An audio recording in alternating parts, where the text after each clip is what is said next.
కార్యక్రమం మేము ఈరోజు చేయబోతూ ఉన్నాం. దానికి కారణాలు ముందు ముందు మీకు అర్థమవుతాయి. అయితే ఈరోజు ఈ కార్యక్రమానికి గాను వక్తలుగా బ్రదర్ బీబు గారు, అలాగే నవీన్ వడ్డే గారు, అలాగే సిహెచ్ సాంబశివరావు గారు కూడా ఈరోజు కార్యక్రమంలో ఉన్నారు. వారి ముగ్గురికి కూడా నా హృదయపూర్వక వందనాలు పలుకుతూ ఉన్నాను. థ్యాంక్ యూ అండి. Thank you very much sir. Thank you brother. ఈ కార్యక్రమంలో ముందుగా బీబు గారిని నేను ప్రార్థన చేయాల్సిందిగా నేను కోరుతా ఉన్నాను. దయచేసి అందరూ కూడా ఏకీభవించాల్సిందిగా నేను కోరుతా ఉన్నాను. ప్రార్థన చేసుకుందాం. మమ్మల్ని మిక్కిలిగా ప్రేమిస్తున్నటువంటి మా పరలోక తండ్రి, ప్రభువా, మరొకసారి నీ సన్నిధికి రావడానికి, నీ గురించి ధ్యానించడానికి ప్రభువా, అనేక విషయాలు నీ సంఘానికి మేలుకరమైన విధంగా ప్రభువా మేము చర్చించడానికి మాకు ఇచ్చినటువంటి మంచి అవకాశాన్ని బట్టి ప్రభువా నేను స్తుతిస్తున్నాం, గణపరుస్తున్నాము. ఈ అవకాశాన్ని మళ్ళీ ఏర్పాటు చేయడానికి రక్షణ టీవీకి ఇచ్చిన ధన్యతను బట్టి కూడా ప్రభా నేను స్తుతిస్తూ ఉన్నాము. సిలువ వేయబడిన క్రీస్తును ప్రకటించడానికి ప్రభా మా అందరికీ ఇచ్చిన ఈ గొప్ప పిలుపును బట్టి ప్రభా నేను మహిమపరుస్తూ ఉన్నాను. ప్రభా, సిలువను గురించిన సమాచారం నశించు వారికి వెరితనం, కానీ రక్షింపబడుచున్న మనకైతే ప్రభా అది నీ శక్తి అయి ఉన్నదని మేము విశ్వసిస్తూ ఉన్నాం. ప్రభా, మరి ఆ విశ్వాసాన్ని మేము హేతు అడుగు ప్రతి వారికి ప్రభా తగిన సమాధానం ఇస్తూ నిరూపించడానికి పిలువబడ్డాం. కాబట్టి ప్రభా అందుకు అవసరమైన జ్ఞానాన్ని మాకు అనుగ్రహించమని ప్రభా, ఈ చర్చ అంతట్లో కూడా ప్రభా మాకు తోడుగా ఉండి నీ నామానికి మహిమ తెచ్చుకున్నామని యేసే అతి ప్రశస్తమైన నామమున అడిగి వేడుకుంటున్నాం తండ్రి. ఆమేన్. ఆమేన్. ఆమేన్. ఆమేన్. థ్యాంక్ యూ అండి. గత కార్యక్రమంలో వడ్డే నవీన్ గారు ఉన్నారు కాబట్టి నవీన్ గారిని నేను ముందుగా అడుగుతున్నాను. పాత నిబంధన సామాజిక పరిస్థితులు అంటే సాంస్కృతిక పరిస్థితుల గురించిన చర్చ డాక్టర్ ముదిగొండ ప్రసాద్ గారితో, శివప్రసాద్ గారితో చేశాము ఆ రోజు. ఆ కార్యక్రమంలో సబ్జెక్టుకు అవతల మరి కొంతమంది కాలర్స్ వచ్చి మాట్లాడారు అని చెప్పేసి వారు అన్నారు. ఆ మాటకు ముందుగా మీ దగ్గర నుంచి కొంత వివరణ తీసుకున్న తర్వాత కార్యక్రమంలోకి వెళ్దాం సార్. తప్పకుండా బ్రదర్. చూస్తున్న వీక్షకులందరికీ సాయంకాలం వందనాలండి. ముఖ్యంగా ఆ రోజు మీరు పెట్టిన కార్యక్రమం ఏంటంటే సామాజిక సంస్కృతి తెలుసుకోవాలని, అంటే జూయిష్ కల్చర్ గురించి మాట్లాడారు. సబ్జెక్ట్ అంతా ఆ రోజు అది ఉండాలి, జూయిష్ కల్చర్ గురించి. కానీ ఆయన దాని గురించి మాట్లాడుతూ ఆయన చేసిన ప్రస్తావన ఏంటంటే కృష్ణుడి పోలికలే యేసు ప్రభువుకు ఉంటాయని చెప్తూ మీకు వివరించడం జరిగింది. కృష్ణుడికి ఆయనకి ఏమేమి పోలికలు ఉంటాయో ఆ పోలికలే యేసు ప్రభువుకు ఉంటాయని చెప్తూ, ఆ విధంగానే హైందవ గ్రంథాల్లో నుండే ఇదంతా కాపీ కొట్టుకున్నారు అని ఆయన డైవర్ట్ చేసే టాపిక్ని. ఆయన చెప్పాల్సింది యూదుల యొక్క సంస్కృతి ఏ విధంగా ఉండేది ఆ కాలంలో, ఆ సామాజిక పరిస్థితులు ఎలా ఉండేది అది ఆయన చెప్పాలి. కానీ ఆయన ఎప్పుడైతే యేసు ప్రభువుని కృష్ణుడి పోలికలు యేసు ప్రభులు అని చెప్పాడో నేనేమనుకున్నా అంటే అసలు ఇలా ప్రశ్నిద్దాము, ఎవరి గ్రంథాలు ముందు రాయబడ్డాయి? ఒకవేళ భగవద్గీత ముందు రాయబడి తర్వాత బైబుల్ రాయబడితే కాపీ కొట్టారు అన్నదానికి ఆస్కారం ఉంటుంది. ఆ ప్రశ్నను నివృత్తి చేసుకోవడానికి వేసిన ప్రశ్న నేను, ఏ స్క్రిప్ట్లో ఏ లిపి తీసుకొని రాయబడ్డాయి మీ గ్రంథాలు, ఎప్పుడు రాయబడ్డాయి అని అడిగాను. ఇంకా దాంట్లో టాపిక్ డైవర్ట్ ఏముంది, వక్రీకరించడం ఏముంది? ముందు ఆయన సంస్కృతి గురించి చెప్పాలా, జూయిష్ కల్చర్ గురించి చెప్పాలి. అది చెప్పకుండా హైందవం నుండే క్రిస్టియానిటీ వచ్చిందన్న ఒక కోణం వైపు డిస్కషన్ మరలిస్తున్నారు. అందుకు నేను అడిగాను. కానీ నాకేం తప్పుదో పట్టించాలని, లేకపోతే ఆయన ఏదో చెప్పదలుచుకొని ప్రిపేర్ వచ్చిన 30 పేజీలు చెప్పేసి వెళ్ళిపోతే విని ఊరుకోవటం కాదు కదా. ప్రశ్నించడం అంటే మనకున్న అనుమానాన్ని నివృత్తి చేసుకోవడానికి వేసిన ప్రశ్న అది.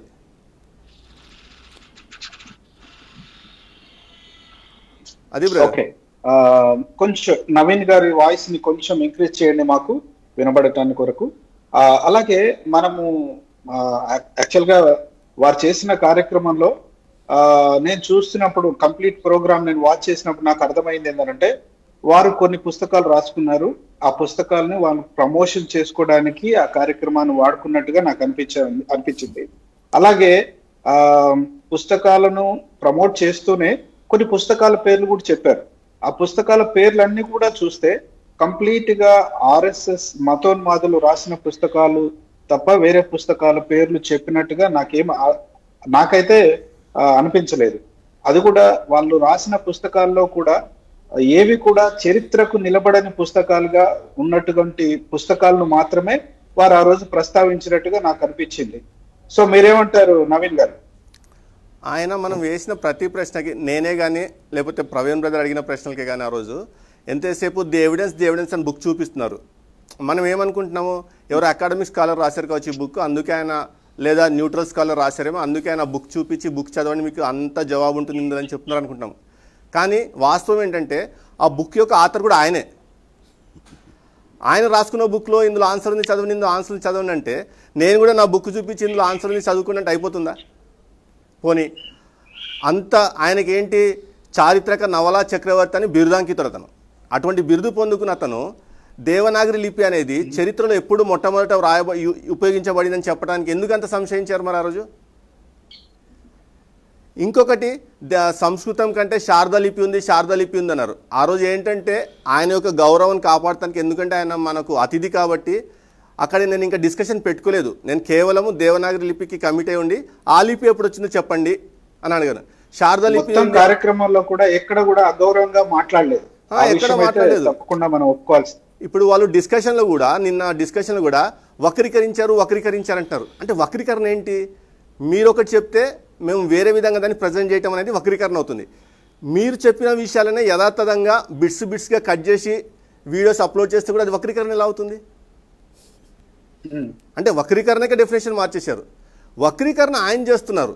ఏంటంటే కృష్ణుడి నుంచి క్రీస్తు రాసుకున్నారని చెప్పేసి, లేకపోతే హిందూయిజం నుంచి క్రైస్తవ్యము వచ్చిందని చెప్పేసి, బ్రహ్మ నుంచి అబ్రహాం అని, శారదా నుంచి సారా అని, సొలమాన్ అంటే సూర్యుడు అంటే సొలమాన్ అంటే సూర్యుని కుమారుడని ఇట్లా ఆయన వక్రీకరిస్తున్నారు. మళ్ళీ పైగా ఏమంటారు ఆయన, నాకు గ్రీక్ తెలుసు, హిబ్రూ తెలుసు, అన్నీ తెలుసు అంటారు. అన్నీ తెలిసినప్పుడు దేవనాగరి లిపి అనేది ఎప్పుడు వచ్చిందో చెప్పాలి కదా. దేవనాగరి లిపి కంటే ముందు శారదా లిపి అని అన్నారు. సరే, శారదా లిపి గురించి అది డిస్కషన్ పెడదాం అనుకుంటే అది ఇంకా అది డివియేషన్ అవుతుంది అక్కడి నుంచి. శారదా లిపి అనేది కూడా అది ఉత్తర భారతదేశంలో వాడే బ్రహ్మి లిపి నుంచి, అనగా దాని నుంచి మాడిఫై వచ్చింది శారదా లిపి. అది కూడా 9th century 8th century తర్వాత వచ్చిన లిపి. అది కూడా అదేమి బీసీ నాటి లిపి కాదు. ఆ విధంగా చూసుకున్నా కానీ వాళ్ళ గ్రంథాలు 8వ శతాబ్దం 9వ శతాబ్దం తర్వాత రాసుకున్నాయి కదా. ఇప్పుడు 8వ శతాబ్దం 9వ శతాబ్దం తర్వాత రాసుకున్న పుస్తకాలలో నుండి మొదటి శతాబ్దంలో రాసిన ఎట్లా కాపీ కొడతారు అనేది నా ప్రశ్న. దానికి సమానం చెప్పకుండా తర్వాత వేరేగా లైవ్ చేసుకుంటూ వక్రీకరించారు, నన్ను డివేట్ చేశారు. ఎక్కడ డివేట్ చేశాము? నువ్వు అన్నదేంటి, కృష్ణుడి నుంచి క్రీస్తు పోలికలు అన్నావు. ఎప్పుడైతే నువ్వు యూదుల కల్చర్ గురించి మాట్లాడేటప్పుడు క్రీస్తు అనవసరం నీకు, అక్కడ యూదుల కల్చర్ మాట్లాడాలా. కానీ నువ్వు కృష్ణుని తీసుకొచ్చి క్రీస్తుకు ఇక్కడి నుంచే కాపీ కొట్టని చెప్పినప్పుడు నేను అడగాల్సి వచ్చింది ఆ ప్రశ్న.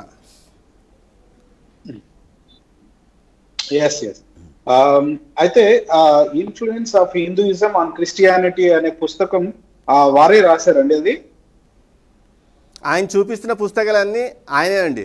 ఒక గిద్వాని గారు ఒకటి వేరే వాళ్ళు చెప్పారు, 2-3 ఇంగ్లీష్ ఆథర్స్ పేరు చెప్పారు, అవి డిఫరెంట్. అవి ఏంటంటే ఏతిస్ట్ పుస్తకాలు అవి.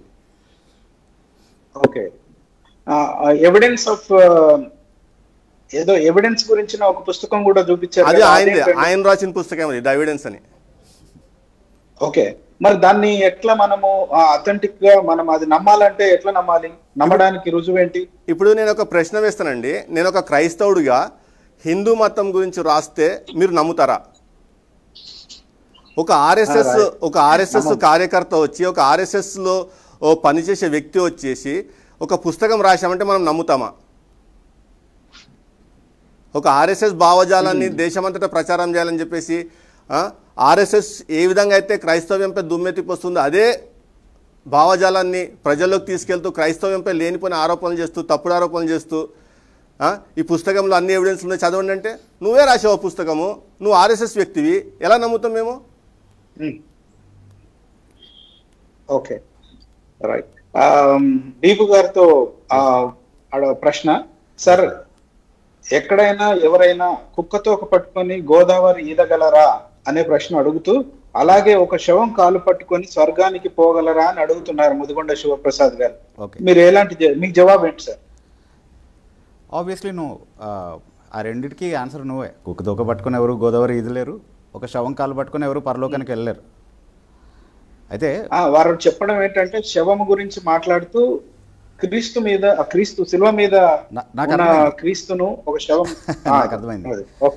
కానీ యేసుక్రీస్తు ప్రభువుని ఒక శవంగా మనం విశ్వసించట్లేదు. ఆయన మరణాన్ని జయించి తిరిగి లేచిన మృత్యుంజయుడిగా ఆయన్ని మనం విశ్వసిస్తూ ఉన్నాం. ఆయన పునరుద్ధానుడిగా తిరిగి లేచాడు. బైబిల్ కూడా ఆయన గురించి చెప్తున్నటువంటి విషయం ఏంటి అంటే, ఆయన శిలువ పైన మరణించి మరణాన్ని జయించి తిరిగి లేచాడు. సో మరణాన్ని జయించిన వాని ద్వారా నేను మరణాన్ని జయించగలనా మరణాన్ని జయించిన వాని ద్వారా నేను పరలోకానికి వెళ్ళగలను అంటే ఖచ్చితంగా వెళ్ళగలను. సో ప్రశ్నలోనే వక్రీకరణ ఉంది. మళ్ళీ వాళ్ళు వక్రీకరణ అని ప్రతిసారి మనల్ని అంటున్నారు, కానీ వాళ్ళ ప్రశ్నలో వక్రీకరణ ఉంది. ఇందాక మీరు అడిగినట్టుగా సబ్జెక్ట్ ఒకటి పెట్టుకొని, అంటే యూదుల సంస్కృతి గురించి మాట్లాడతామని చెప్పి వచ్చి కృష్ణుడు క్రీస్తు పోలిక మాట్లాడడం అంటే డివేట్ అయ్యింది వాళ్ళే. యాక్చువల్లీ బేసిక్లీ సబ్జెక్ట్ నుంచి వాళ్ళే డివేట్ అయ్యి మనం డివేట్ అయ్యామని ఆరోపిస్తారు, వాళ్ళే వక్రీకరించి మనం వక్రీకరించామని ఆరోపిస్తారు. అంటే బేసిక్లీ వాళ్ళ నైజమే అదనమాట. అబద్ధాలు తప్ప ఏది మాట్లాడలేరు అనమాట వాళ్ళు. మనం ఎవరైనా సువార్త ప్రకటించే వాళ్ళు కేవలం యేసుక్రీస్తు ప్రభు శిలువతోనే ఆగిపోతున్నారా, ఆయన శిలువ పైన చనిపోయాడు అంతటితో స్టోరీ అయిపోయింది అంటున్నారా? అపోస్తులైన పౌలు కూడా 1 కొరింథీ పత్రిక 15వ అధ్యాయంలో ఏమంటున్నాడు చాలా స్పష్టంగా, యేసుక్రీస్తు ప్రభు పునరుద్ధానుడిగా ఒకవేళ లేచి ఉండకపోతే మన విశ్వాసం వ్యర్థం అంటున్నాడు ఆయన. మేము ప్రకటించడం వ్యర్థమే, మీరు విశ్వసించడం వ్యర్థమే, మనకు అసలు క్రైస్తవ నిరీక్షణే లేదు, కేవలము ఒక అబద్ధాన్ని ప్రకటించిన వాళ్ళం అవుతాం, మోసగళ్ళం అవుతాం మనం అందరం కూడా అని అంటున్నారు. సో మన విశ్వాసం కేవలం ఆయన మరణించాడు అన్న దానిపైన ఆధారపడలేదు, ఆయన మరణాన్ని జయించి తిరిగి లేచాడు అన్నది మన విశ్వాసం. సో దాన్ని ఆధారం చేసుకుని ప్రశ్న అడిగింటే అసలు ప్రశ్నే ఉండేది కాదు కదా. అందుకే ఆయన వక్రీకరణ ప్రశ్న అడిగారు. సో బేసికలీ వక్రీకరణ వారి నైజం. ఓకే, అది ఏ ఫామ్లో వచ్చినా సరే, అది కరుణాకర్ ఫామ్లో వచ్చినా, ముదిగొండ శివప్రసాద్ ఫామ్లో వచ్చినా, ఇంకా భాస్కర్ రాజు ఫామ్లో వచ్చినా, ఏ ఫామ్లో వచ్చినా బేసికలీ అక్కడి నుంచి వచ్చేది అంతా కూడా వక్రీకరణే. That's basically their nature, their quality. Yeah, yes brother. Okay, right. Sambasivarao garu, మీకు ప్రశ్న. క్రీస్తు ముందా కృష్ణుడు ముందా చరిత్రకు ఏది నిలబడుతుంది అనే ప్రశ్న అడిగి ముదిగొండ శివప్రసాద్ గారు అడిగారు. ముదిగొండ శివప్రసాద్ గారిని మన వాళ్ళు అడిగారు. అడిగితే అతను ఉలికిపడ్డమే కాకుండా ప్రశ్నకు జవాబు చెప్పకుండా పుస్తకం చూపించలేరు. అసలు వాస్తవం ఏంటి ప్రసాద్ గారు, శివప్రసాద్ గారు, సాంబశివ గారు? మళ్ళీ ఒకసారి చెప్తారా? క్రీస్తు ముందా కృష్ణుడు ముందా చరిత్రకు ఏది నిలబడుతుంది అనే ప్రశ్న మన వాళ్ళు అడిగారు. అడిగినప్పుడు ఆయన ఉలికి పడ్డట్టు అనిపించింది. ఆ ప్రశ్నకు జవాబు చెప్పకుండా పుస్తకాలు చూపించడం మొదలు పెట్టాడు. మీరేమంటారు, ఏది ముందు, చరిత్రకు ఏది నిలబడుతుంది? ఇప్పుడు ఒకటంటే మనం ఇక్కడ ఒకటి ఆలోచించాలి. ముందుగా రక్షణ టీవీ యాజమాన్యానికి, అలాగే లైవ్ వీక్షిస్తున్నటువంటి సహోదరులందరూ కూడా మన ప్రభువుని స్తుతిస్తున్నాము, హృదయపూర్వక వందనాలను నేను తెలియజేస్తున్నాను. అయితే గత కొంతకాలంగా ముదిగొండ శివప్రసాద్ గారు ఈ విషయాలన్నీ కూడా మాట్లాడటం మేము చూస్తూ ఉన్నాము. ఆయన ప్రతిసారి కూడా ఏంటంటే ఇక్కడ నుండి, అంటే కృష్ణుడి భక్తులంతా కూడా ఎవరైతే ఉన్నారో వాళ్ళంతా ఇండియా నుండి ఇరాక్, ఇరాన్, లేదంటే ఇస్రాయల్ దేశం అటంతా వెళ్ళిపోయారు. అంటే ద్వారకాది మునిగిపోయి మహాభారతం ఎండింగ్, కలియుగం ప్రారంభమయ్యే సమయంలో వీళ్ళంతా కూడా యెరూషలేం దేశానికి వెళ్ళిపోయారు. యాదవులే యూదు అని ఈయన చెప్తా ఉన్నాడు. అంటే కృష్ణుడిని తీసుకెళ్ళి అక్కడ క్రీస్తుగా మలిచారు అన్నట్టుగా కూడా కొన్ని విషయాలు చెప్పాడు ఈయన చాలాసార్లు. ఎవరు ముందు అని అంటే ఇక్కడ ఈయన చెప్పాల్సింది ఏంటంటే, పోయినసారి మన నవీన్ బ్రదర్ ప్రశ్న అడిగాడు. ఏంటంటే భాష గురించి అడిగాడు. సంస్కృత భాష అనేది ఇప్పుడు మీరు ఏదైతే చెప్తా ఉన్నారో, రామాయణం కావచ్చు, మహాభారతం కావచ్చు, ఇవన్నీ కూడా సంస్కృత భాషలో రాశారు అని చెప్పి చెప్తా ఉన్నారు. ముఖ్యంగా రామాయణానికి వాల్మీకి సంస్కృత భాషలో రామాయణాన్ని రాశాడు అని మీరు చెప్తున్నారు. అంటే ఏంటి, సుమారు దాదాపు 15 లక్షల సంవత్సరాల కాలంలోనే సంస్కృత భాష అనేది ఉంది అని అక్కడ అనుకోవాలి మనం. మరి ఆయన రాశాడు అని అంటే భాషలో అని అంటే దాని అర్థం ఏంది, అప్పటికే సంస్కృత భాష అనేది ఉందని అర్థం కదా. మరి అలాంటప్పుడు మొట్టమొదటి నాగరికత అయినటువంటి సింధు నాగరికతలో సంస్కృత భాషకు సంబంధించిన ఆనవాళ్ళు ఎందుకు లేవు? మన భారతదేశంలో ఉన్న సింధు నాగరికత అంటే మొట్టమొదటి కాలంలో మనిషి, మన ఇండియాలో మొట్టమొదటిసారిగా మనిషి, మానవుడు అనేటువంటి వాడు మనుగుడు సాగించినటువంటి కాలం అది. ఆ కాలానికి సంబంధించినటువంటి ఆర్కియాలజికల్ ఎవిడెన్స్ కొన్ని మనకు బయటపడ్డాయి. మన ఇండియన్ గవర్నమెంట్ ఆర్కియాలజీ వాళ్ళు మొత్తం అవన్నీ కూడా బయటికి తీసి చూసినప్పుడు అక్కడ కొన్ని అక్షరాలు, అక్కడ ఒక లాంగ్వేజ్ అనేది ఐడెంటిఫై చేశారు. ఆ లాంగ్వేజ్ కనుక చూస్తే మనం అదంతా పిక్చోరియల్ లాంగ్వేజ్. అది పిక్చోరియల్ లాంగ్వేజ్ అంటే సంస్కృత భాష సంబంధం ఒకటి కూడా లేదు దాంట్లో. అంటే మన భారతదేశంలో మొట్టమొదటి మానవులు వాడినటువంటి భాషలోనే సంస్కృతం లేనప్పుడు నీకు అంటే సుమారుగా ఇది 4000 సంవత్సరాలు అంటారు సింధు నాగర్ కథ సుమారు. మరి ఆ కాలంలోనే నీకు సంస్కృత భాష లేనప్పుడు నీకు లక్షల సంవత్సరాల నాడు వాల్మీకి కావచ్చు లేదంటే వ్యాసుడు కావచ్చు వీళ్ళంతా కూడా నీకు ఎట్లాగా ఆ సంస్కృత భాషలో రాశారు ఆ గ్రంథాలన్నీ. కాబట్టి కృష్ణుడు ముందు క్రీస్తు అడిగితే మనం అసలు ముందు కృష్ణుడు అనేటువంటి వ్యక్తి ఉన్నాడు లేదా అవన్నీ కూడా ఈ గ్రంథాలు ఈ భాషలో రాశారు సంస్కృత భాషలో అని అనడానికి ఈ మన ఇండియాలో ఉన్నటువంటి ఆర్కియాలజికల్ ఎవిడెన్స్ ప్రకారం కనుక సపోర్ట్ చేయట్లేదు.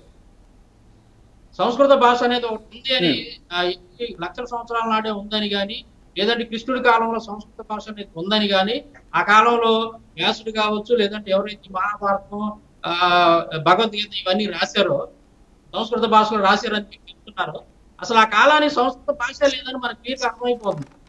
ఎందుకు సుమారు 3000 సంవత్సరాల కనుక మనం చూస్తే మనకి ఇక్కడ పిక్టోరియల్ లాంగ్వేజ్ ఉంది మన భారతదేశంలో మానవులు వాడినటువంటి భాష.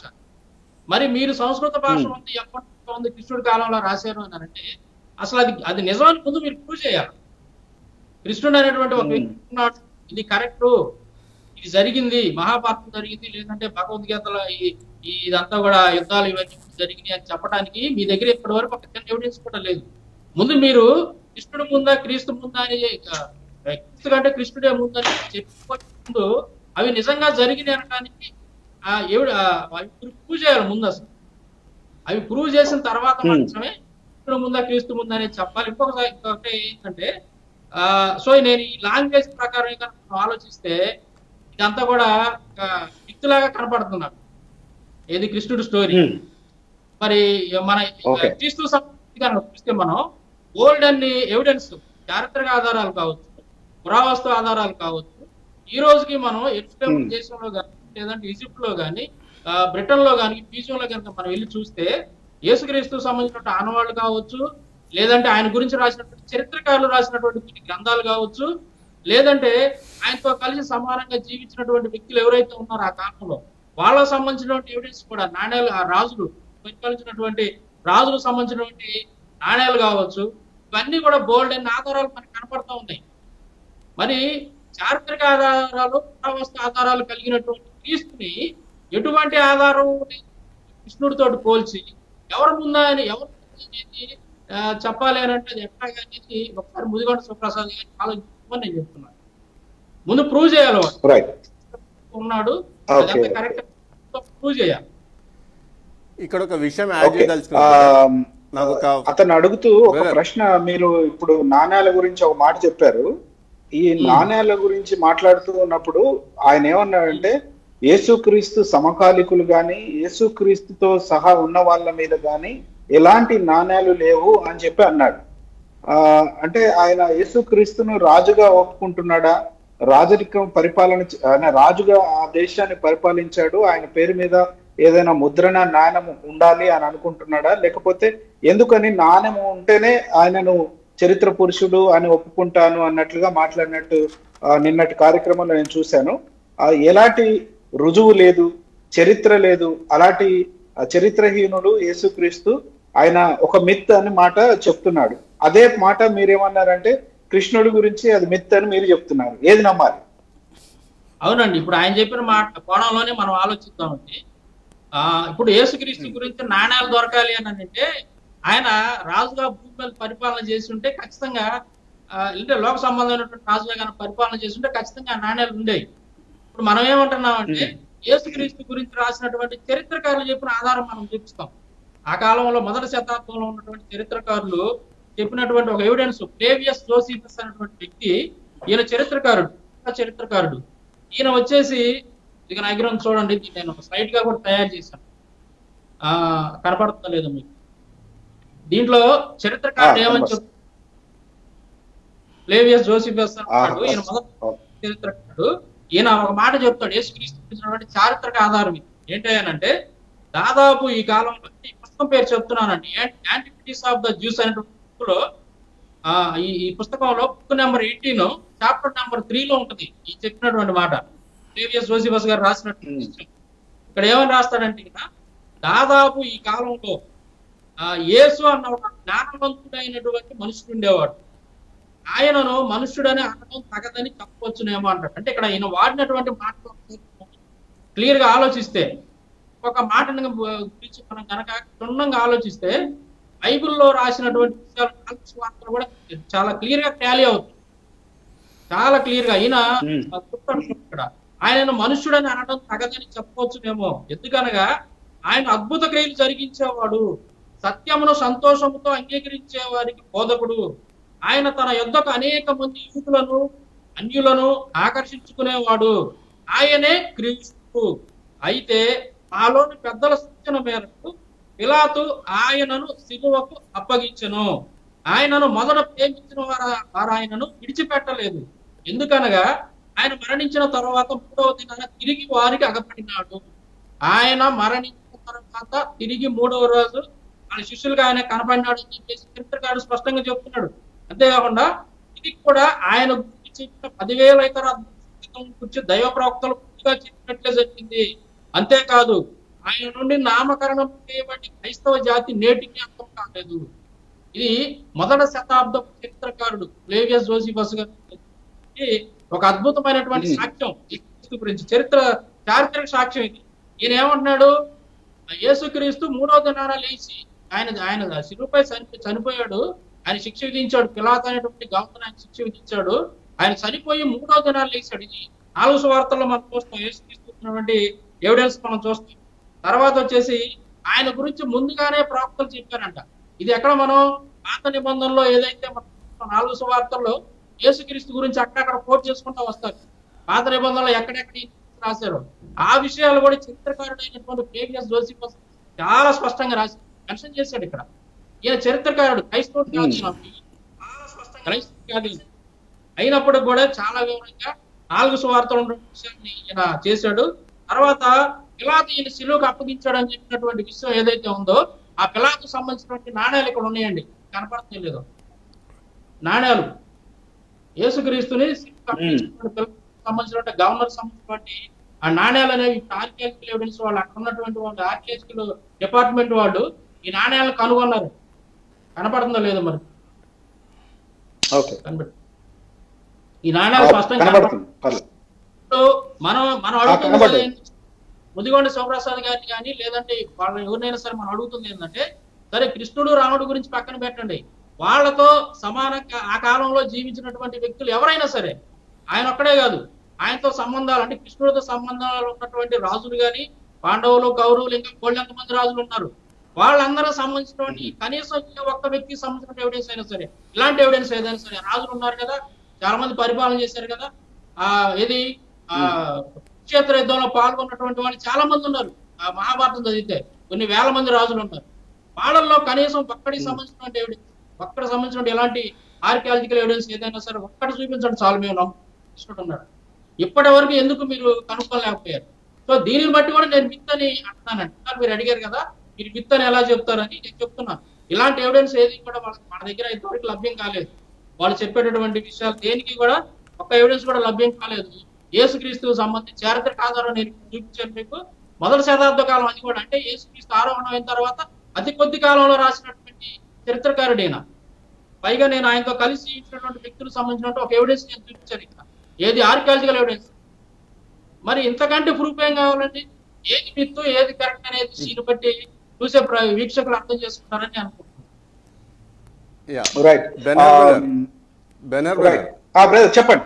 నేను ఇంకోటి యాడ్ చేయదలుచుకున్నాను ఇక్కడ. అతను లైవ్లో మాట్లాడితే ఏమన్నాడంటే భగవద్గీత తర్వాత రాయటం అని చెప్పడం అనేది అబ్సర్డ్ అని పదం ఉపయోగించాడు. యాక్చువల్గా మనం ఎందుకు ఇవన్నీ లేవనెత్తుతున్నామంటే ఒక క్లారిటీ ఇస్తా చూడండి.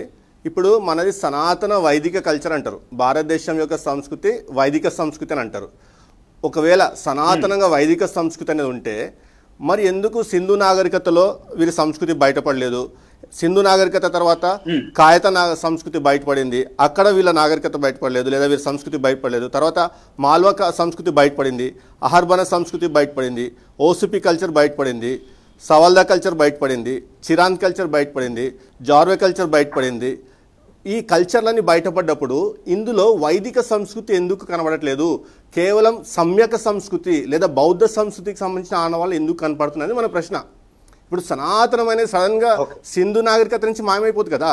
ఇప్పుడు ఒక పైప్ లైన్ ఉందండి, వాటర్ ఇటు నుంచి లెఫ్ట్ సైడ్ నుంచి రైట్ సైడ్ ఫ్లో అవుతున్నాయి అనుకోండి. రైట్ సైడ్ నుంచి ఫ్లో అవుతున్న వాటరు లెఫ్ట్ సైడ్ నుంచి ఫ్లో అవుతున్న వాటర్ రైట్ సైడ్ దాకా రావాలా, రైట్ సైడ్ బయటికి రావాలా. సడన్గా మధ్యలో ఆగిపోయి ఈ రైట్ సైడ్ నుంచి ట్యాప్లోంచి వేరే ఏదో వస్తుంటే మనకు అనుమానం వస్తుంది రాదా? ఇప్పుడు సింధు నాగరికతలో బౌద్ధానికి సంబంధించిన అవశేషాలు బయటపడ్డాయి. ముఖ్యంగా నేను చెప్పదలుచుకుంది ఏంటంటే వైదిక సంస్కృతి అనేది భారతదేశం అనేది కాదు, భారతదేశంలో లేదు. సింధు నాగరికత నుంచి క్రీస్తు శకము 700 వరకు భారతదేశంలో ఏది బయటపడుతున్న తవ్వకాల్లోంచి కేవలం బౌద్ధానికి సంబంధించినవి బయటపడుతున్నాయి, లేదా సమ్యక్ సంస్కృతికి సంబంధించినవి బయటపడుతున్నాయి. ఇప్పుడు బుద్ధుడు అంటే జనాలకి ఏంటంటే గౌతమ బుద్ధుడు మాత్రం తెలుసు. బుద్ధుడి కంటే ముందు ఇంకా 27 మంది బుద్ధులు ఉన్నారు, మొత్తం 25 మంది బుద్ధులు. సింధు నాగరికత నుంచి గౌతమ బుద్ధుని జీవితం వరకు తీసుకుంటే ఈ కాలం 1500 1600 టైం పీరియడ్ ఏదైతే ఉందో మనిషికి 50 సంవత్సరాల టైం పీరియడ్ వేసుకున్నా కానీ ఈ 27 మంది ఫిట్ అయిపోతారు ఇక్కడ ఈ సంస్కృతిలో.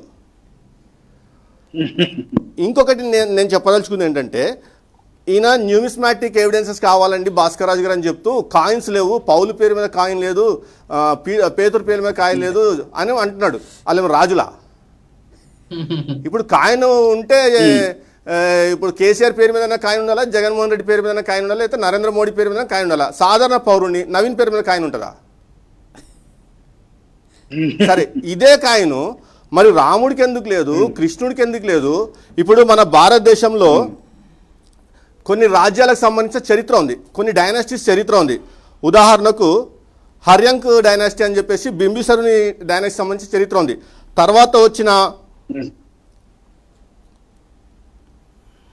అదేభద్ర డైనాసిటీకి సంబంధించిన చరిత్ర ఉంది, శిశునగ వంశానికి సంబంధించిన చరిత్ర ఉంది, నంద వంశానికి చెందిన చరిత్ర ఉంది, మౌర్య వంశానికి చెందిన చరిత్ర ఉంది, మళ్ళీ శుంగ వంశానికి చెందిన చరిత్ర ఉంది, కన్వ వంశానికి చెందిన చరిత్ర ఉంది, అలాగే శాక వంశానికి చెందిన చరిత్ర, పల్లవ వంశానికి చెందిన చరిత్ర, మన ఇట్లా మన దక్షిణానికి వస్తే చేర వంశానికి చెందిన చరిత్ర, పాండ్య వంశానికి చెందిన చరిత్ర, చోళ వంశానికి చెందిన చరిత్ర, ఇవన్నీ చరిత్రలు లభ్యంలో ఉన్నాయి. మరి ఎందుకు ఈ సూర్య వంశానికి చెందిన, చంద్రవంశానికి చెందిన ఈ రామలక్ష్మణులు లేకపోతే ఈ కౌరవులు వీళ్ళ చరిత్రలు ఎందుకు లభ్యంలో లేవు? వీళ్ళ వంశాల రాజులు ఎందుకు లేరు? వీళ్ళ కట్టడాలు ఏమైపోయినాయి? ఇప్పుడు వీళ్ళ రాజ్యాలు అన్నప్పుడు క్యాపిటల్ సిటీ ఉంటుంది, ఆ రాజానికి అంతఃపురం ఉంటుంది, వీళ్ళ అంతఃపురాలు ఏమైపోయినాయి? సడన్ గా మాయమైపోతే భూమిలోంచి సడన్ గా మాయమైపోయింది అనే మాట మీరు చెప్తున్నారంటే ఏం చెప్పాలనుకుంటున్నారు? లేదు వీళ్ళు ఏదైతే సనాతనం అంటున్నారో, వైదికం అంటున్నారో, పురాతనమైన అంటున్నారో ఆ సంస్కృతి భారతదేశంలో క్రీస్తు శకము 700కు పూర్వము సింగిల్ ఆధారం ఉండదు, జీరో ఎవిడెన్స్. అంతెందుకండి, భారతదేశానికి హుయాన్ సింగ్ అని, ఇత్సింగ్ అని, ఫైహాన్ అని, మెగాస్థెనిస్ అని వీళ్ళు ట్రావెలర్స్ వచ్చినారు. వీళ్ళు వచ్చినప్పుడు మన భారతదేశంలో కొన్ని సంవత్సరాలు ఉండి భారతదేశాన్ని స్టడీ చేసి భారతదేశంలో ఎటువంటి కల్చర్ ఉంది, ఎటువంటి నాగరికత ఉంది, ఎవరిని ఆరాధిస్తున్నారు, ఇక్కడ ఏం రిలీజియన్ ఉంది, ఇవన్నిటి గురించి రాశారు. ఎక్కడ కూడా వైదికం గురించి, రామాయణం గురించి, మహాభారతం గురించి, భగవద్గీత గురించి, వేదాల గురించి ఎందుకు రాయలేదు? ఒక్కొక్కరు 10 సంవత్సరాలు 12 సంవత్సరాలు ఉన్నారు. ఉదాహరణకు చంద్రగుప్తుని కాలంలో మన మెగాస్థెనిస్ 12 సంవత్సరాల పైన ఉన్నాడు. ఉండి విచిత్రం ఏంటంటే చాణక్యుని గురించి ఒక మాట రాయడండి ఆయన. చాణక్యుడు అనేది కూడా ఫేక్ క్యారెక్టర్. చాణక్య చంద్రగుప్తుని ఎవరైతే బిల్డ్ చేశారని చెప్తారో, చాణక్యుడు వలన చంద్రగుప్తుడు రాజ్యాన్ని స్థాపించని చెప్తాడో, ఆ చాణక్యుడు అనే అతను బ్రాహ్మణుడు, అది కూడా ఫేక్ క్యారెక్టర్, ఫర్జీ క్యారెక్టర్. అది 12-13 సంవత్సరాలు చంద్రగుప్తుని ఆస్థానంలో నివాసం చేసిన ఒక మెగాస్థెనిస్ అంతా రాస్తాడు చంద్రగుప్తుని యొక్క రాజ్యం గురించి, పరిపాలన గురించి, ఆ చంద్రగుప్తుని కాలంలో ఆ సొసైటీ ఏ విధంగా వర్గీకరింపబడింది, ఎవరు ఏ విధంగా అన్నీ రాస్తాడు. ఇన్ని రాసిన వ్యక్తి సంస్కృతి ఏంటి, కల్చర్ ఏంటి, అక్కడ జరుపుతున్న పండగలు ఏంటి, ఇవన్నీ రాసిన వ్యక్తి చాణక్యుడి గురించి ఎందుకు రాయడు? ఓకే, ఇంకొక విషయం, అంటే మీరు రాయట్లేదు అని చెప్పండి. ఇంకొక విషయం, మనకు విశ్వవిద్యాలయాలు ఉన్నాయి. ఇలా నలంద విశ్వవిద్యాలయము, విక్రమశిల విశ్వవిద్యాలయము, యవనాథ్పూరి విశ్వవిద్యాలయము, తెలంగాణ విశ్వవిద్యాలయము, పుష్పగిరి విశ్వవిద్యాలయము, వల్లభి విశ్వవిద్యాలయం, ఇట్లా ఒక 13-14 విశ్వవిద్యాలయాలు ఉన్నాయి. ఒకవేళ మీ వేదాలే కానీ, భగవద్గీతనే కానీ, రామాయణమే కానీ, మహాభారతమే కానీ ఈ విశ్వవిద్యాలయాల్లో చదివించి ఉంటే వీళ్ళెవ్వరు కూడా అంతర్రాష్ట్రాల నుంచి విద్యార్థులు వచ్చి చదువుకున్నారు. ఇక్కడ చదువుకొని మళ్ళీ వాళ్ళ దేశాలకు వెళ్ళారు. వాళ్ళు వెళ్ళి ప్రచురించింది ఏంటి? సమ్యక సంస్కృతిని, బౌద్ధాన్ని ప్రచురించినారు. వైదిక సంస్కృతిని గురించి ఎవరెందుకు మాట్లాడట్లేదు? ఇప్పుడు 800 సంవత్సర కాలంలో 700-800 మధ్యలో పుట్టిన ఆదిశంకరాచార్యుడు వచ్చి చెప్పే వరకు భగవద్గీత గురించి ఎవరు తెలియదు. బాబర్ కాలం నాటి తులసిదాస్ వచ్చి రామచరితమానం రాసే వరకు రామాయణం గురించి ఎవరు తెలియదు. క్రీస్తు శకము 700కు పూర్వము ఏ పండగ లేవు కదా. వీళ్ళు ఇప్పుడు చెప్తున్నా ఈ పండుగలు ఎవి కూడా జరపలేదు కదా. అసలు మీ సంస్కృతే లేదురా బాబు. మీరు వచ్చేసి ఇవాళ వచ్చేసి నిన్నగాక మొన్న రాసుకున్న పుస్తకాలు తీసుకొచ్చేసి ఇగో బైబుల్ ఇండ్లకెళ్ళి కాపీ కొట్టుకుని చెప్తే మేము ఎట్లా వింటాము? అంటే మేము ప్రశ్నించేది తర్కబద్ధంగా లేదా?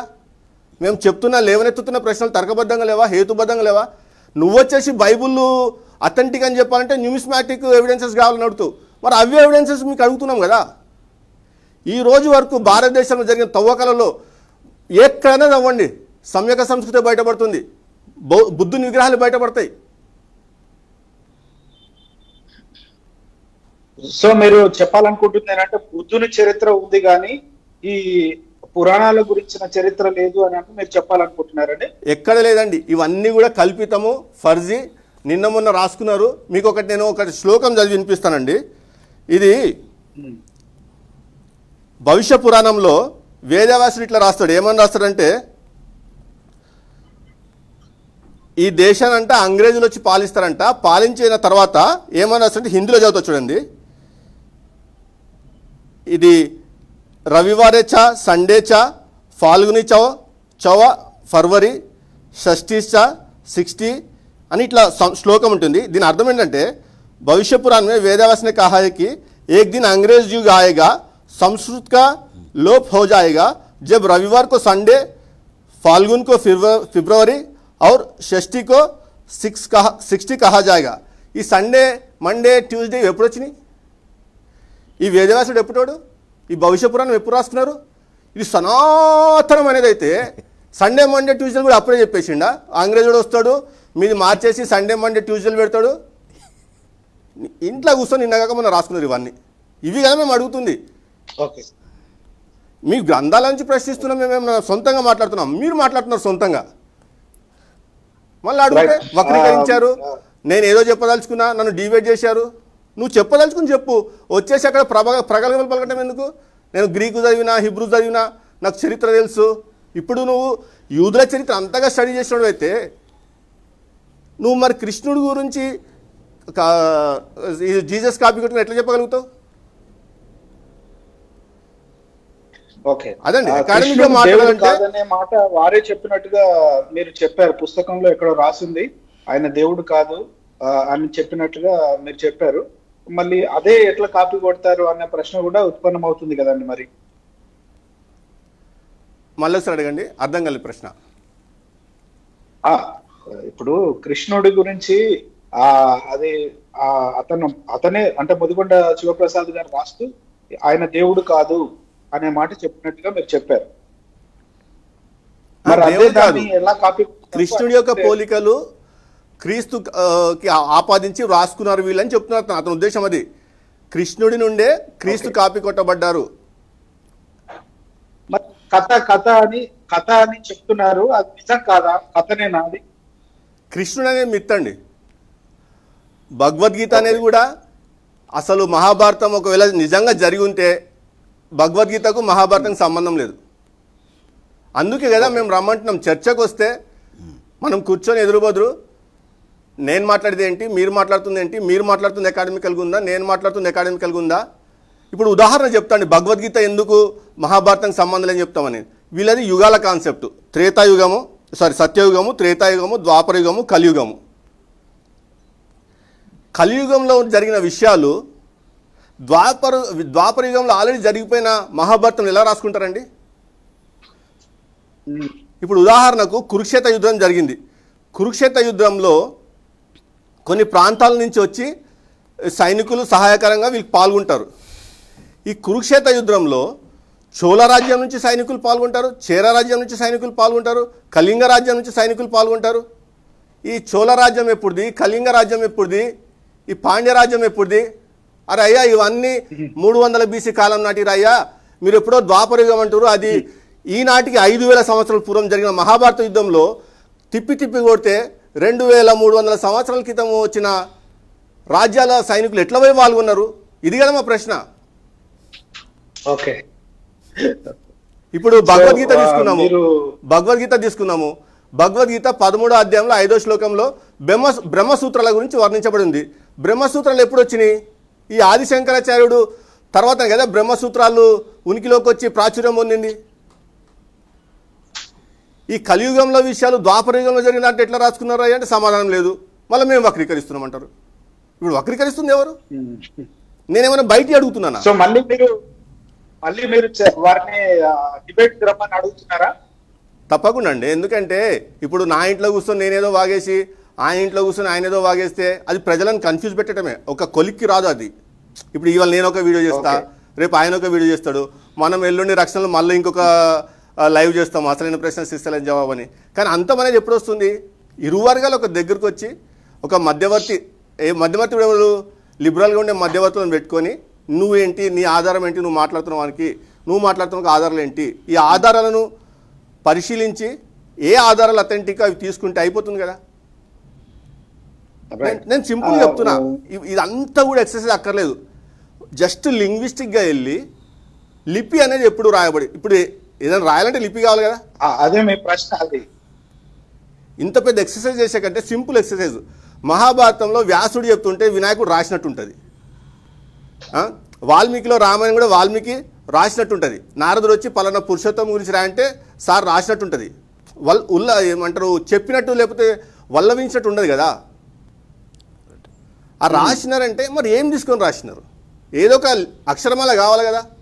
పదాలను మాటలను అక్షరరూపము దాల్చిన ఒక అక్షరమాల కావాలి కదా. ఏ అక్షరమాల తీసుకొని రాసినారు? మీ అక్షరమాల ఏంది, మీ భాష ఏంది, అవి ఎప్పుడు వచ్చినాయి, అవి తెలిసిండి చాలు. Okay, right. బీవు గారిని అడుగుతాం ఒక ప్రశ్న. బీవు గారు, ముదిగొండ శివప్రసాద్ గారు మాట్లాడుతూ చాలా విషయాలు చెప్తా ఉన్నారు. వారు అబ్రహాముకు పేరు బ్రహ్మ అని, అలాగే సారాకు లక్ష్మి అని, ఇంకా దావీదుకు సొలొమోనుకు, ప్రతి ఒక్కరికి కూడా మోషేకు, అందరికి కూడా ఒక్కొక్కరికి ఒక్కొక్క పేరు హైందవ సంబంధమైన దేవతలు దేవుళ్ళ పేర్లు చెప్పుకుంటూ వస్తున్నారు. ఆ పేర్లు మనము ఒకవేళ కన్ఫ్యూజ్ చేయడానికి మనకు చెప్తుండొచ్చు, బట్ హైందవులు అది స్వీకరిస్తారా? Actually brother, basically Mudigonda Shivaprasad గారు చెప్పే మాటలన్నీ కూడా అంటే విత్ ఆల్ డ్యూ రెస్పెక్ట్స్ అని చెప్పినా అది రెస్పెక్ట్ ఉంటుందో లేదో తెలియదు. నిజానికి ఆయన చెప్పేవన్నీ కూడా గాలి మాటలండి. సో వాటిని చిన్నపిల్లలు కూడా నమ్ముతారా అనేది నిజంగా అంటే అకాడమిక్ డిస్కషన్కి పనికొచ్చే మాటలు కావన్నీ కూడా. ఎందుకంటే బేస్లెస్గా ఒక మాట చెప్పేస్తారు అంతే. అది ఎక్కడో ప్రింట్ చేసి ఉంటారు ఆయనే రాసి, కాబట్టి ఆధారం ఉంది చూడండి అని చెప్పి ఎవిడెన్స్ చూపిస్తారు మనకి, ది ఎవిడెన్స్ అని ఆయన రాసిన పుస్తకం. ఓకే, సో బేసిక్లీ ఆయన ఎందుకు చెప్తున్నారు, దాని వెనకాల ఉన్న బేసిస్ ఏంటి, అలా కన్క్లూడ్ అవ్వడానికి ఉన్న రీజన్స్ ఏంటి అనేది మనం పరిశీలిస్తే అలాంటివి ఏమి ఉండవు. So Mudigonda Shivaprasad is a waste of time to discuss actually. ఎందుకంటే he is not any scholar by any stretch of imagination. ఆయన చేసే క్లెయిమ్స్లో కానీ ఆయన మనకు వ్యతిరేకంగా చేసే అలిగేషన్స్లో కానీ ఒక స్కాలర్లీ అప్రోచ్ అనేది ఎక్కడ కనబడదండి మీకు. మెనే టికెల్ ఓపాసిన్ అనే మాటని ఆయన చెప్తూ వక్రీకరించి ఫలానా దేవుణ్ణి ఆయన వేడుకున్నాడు కాపాడమని అని చెప్పారు. సో మెనే టికెల్ ఓపాసింగ్ అనేది ఒకవేళ ఆ గ్రంథం ఏ గ్రంథంలో అయితే ఆ మాటలు రాయబడి ఉన్నాయో ఆ గ్రంథంలో దాని అర్థం చెప్పి ఉండకపోతే మనం ముదిగొండ శివప్రసాద్ గారిని అడిగి తెలుసుకునే వాళ్ళం. అయ్యా మాకు అర్థం కావట్లేదు, కొంచెం ఈ భాషకు అర్థం ఏంటో మీరు కనుక్కొని చెప్పండి మీ పాండిత్యాన్ని ఉపయోగించి అంటే ఆయన ఏదో చెప్పేవాళ్ళు, మనం నమ్ముండేవాళ్ళమేమో. కానీ అన్ఫార్చునేట్లీ అలా లేదు. అక్కడ మెనే టెకేల్ ఫార్సింగ్ అని ఏ గ్రంథం అయితే చెప్పిందో దాని భావం కూడా కింద అక్కడే రాయించాడు దేవుడు. ఓకే. దానియేలు ద్వారా. సో తర్వాత ఇప్పుడు ముదిగొండ శివప్రసాద్ గారు వచ్చి కొత్త అర్థాలు కనిపెట్టి చెప్పాల్సిన అవసరం లేదు మనకి. We already have the meaning. So ఆ మాటలు ఆ గ్రంథంలో ఉన్నాయని నమ్మితే ఆ మాటలకు ఆ గ్రంథంలో ఆ భాషలో ఏ అర్థం చెప్పారో, దానియేలు ద్వారానే ఏ అర్థం అయితే చెప్పించారో ఆ అర్థాన్ని మనం నమ్ముతాం. Because we believe the Bible in it's context. Okay. So ఆ కాంటెక్స్లో ఆ సందర్భంలో ఏమి కమ్యూనికేట్ చేయడం కోసం ఆ మాటలు రాయించాడు దేవుడు. గోడ మీద అద్భుతంగా రాయబడినటువంటి మాటలు కదా, అవి ఏం కమ్యూనికేట్ చేయడానికి రాయించారో అక్కడే చెప్పారు. అది కమ్యూనికేట్ అయింది. తర్వాత ఆ రాజుకి ఏం మెసేజ్ వెళ్ళాలో అది ఆ మాటల ద్వారా కన్వే చేయబడింది అనేది మనకు అక్కడ తెలుస్తూ ఉంది బేసికలీ కాంటెక్స్లో. సో దానికి ఇంకొక మీనింగ్ కావాల్సిన అవసరం. సో ఎవరు ప్రార్థన చేశారు? ఎవరు ఇంకొక దేవుడికి ప్రార్థన చేశారు? దానియేలు ప్రార్థన చేశాడా, లేకపోతే ఆ రాజు ప్రార్థన చేశాడా? అది రాజుకి దేవుడు ఇచ్చినటువంటి కమ్యూనికేషన్, అది ఒక ప్రార్థన కాదు బేసికలీ. సో దాన్ని ప్రార్థనగా ఎలా మారుస్తారు? అది దేవుడు రాజుకి ఇచ్చినటువంటి ఒక మెసేజ్, మెనే మెనే టేకెల్ ఫార్సింగ్ అనేది. Okay. Your weighed in a balance and your found wanting అనేది అక్కడ ఇవ్వబడినటువంటి మీనింగ్ క్లియర్గా. అంటే నీ మీద yeah yes brother. Okay okay, చెప్పండి. త్రాసులో తూచగా నువ్వు త్రాసులో తూచగా అంటే నువ్వు తీర్పుకి యోగ్యుడివి, నీకు తీర్పు తీర్చాల్సినటువంటి సమయం ఆసన్నమైందని చెప్పడం కోసం దేవుడు చెప్పినటువంటి మాట అనమాట. దాన్ని ప్రార్థనగా ఎలా మారుస్తారండి? What is the basis for doing it? Okay, right.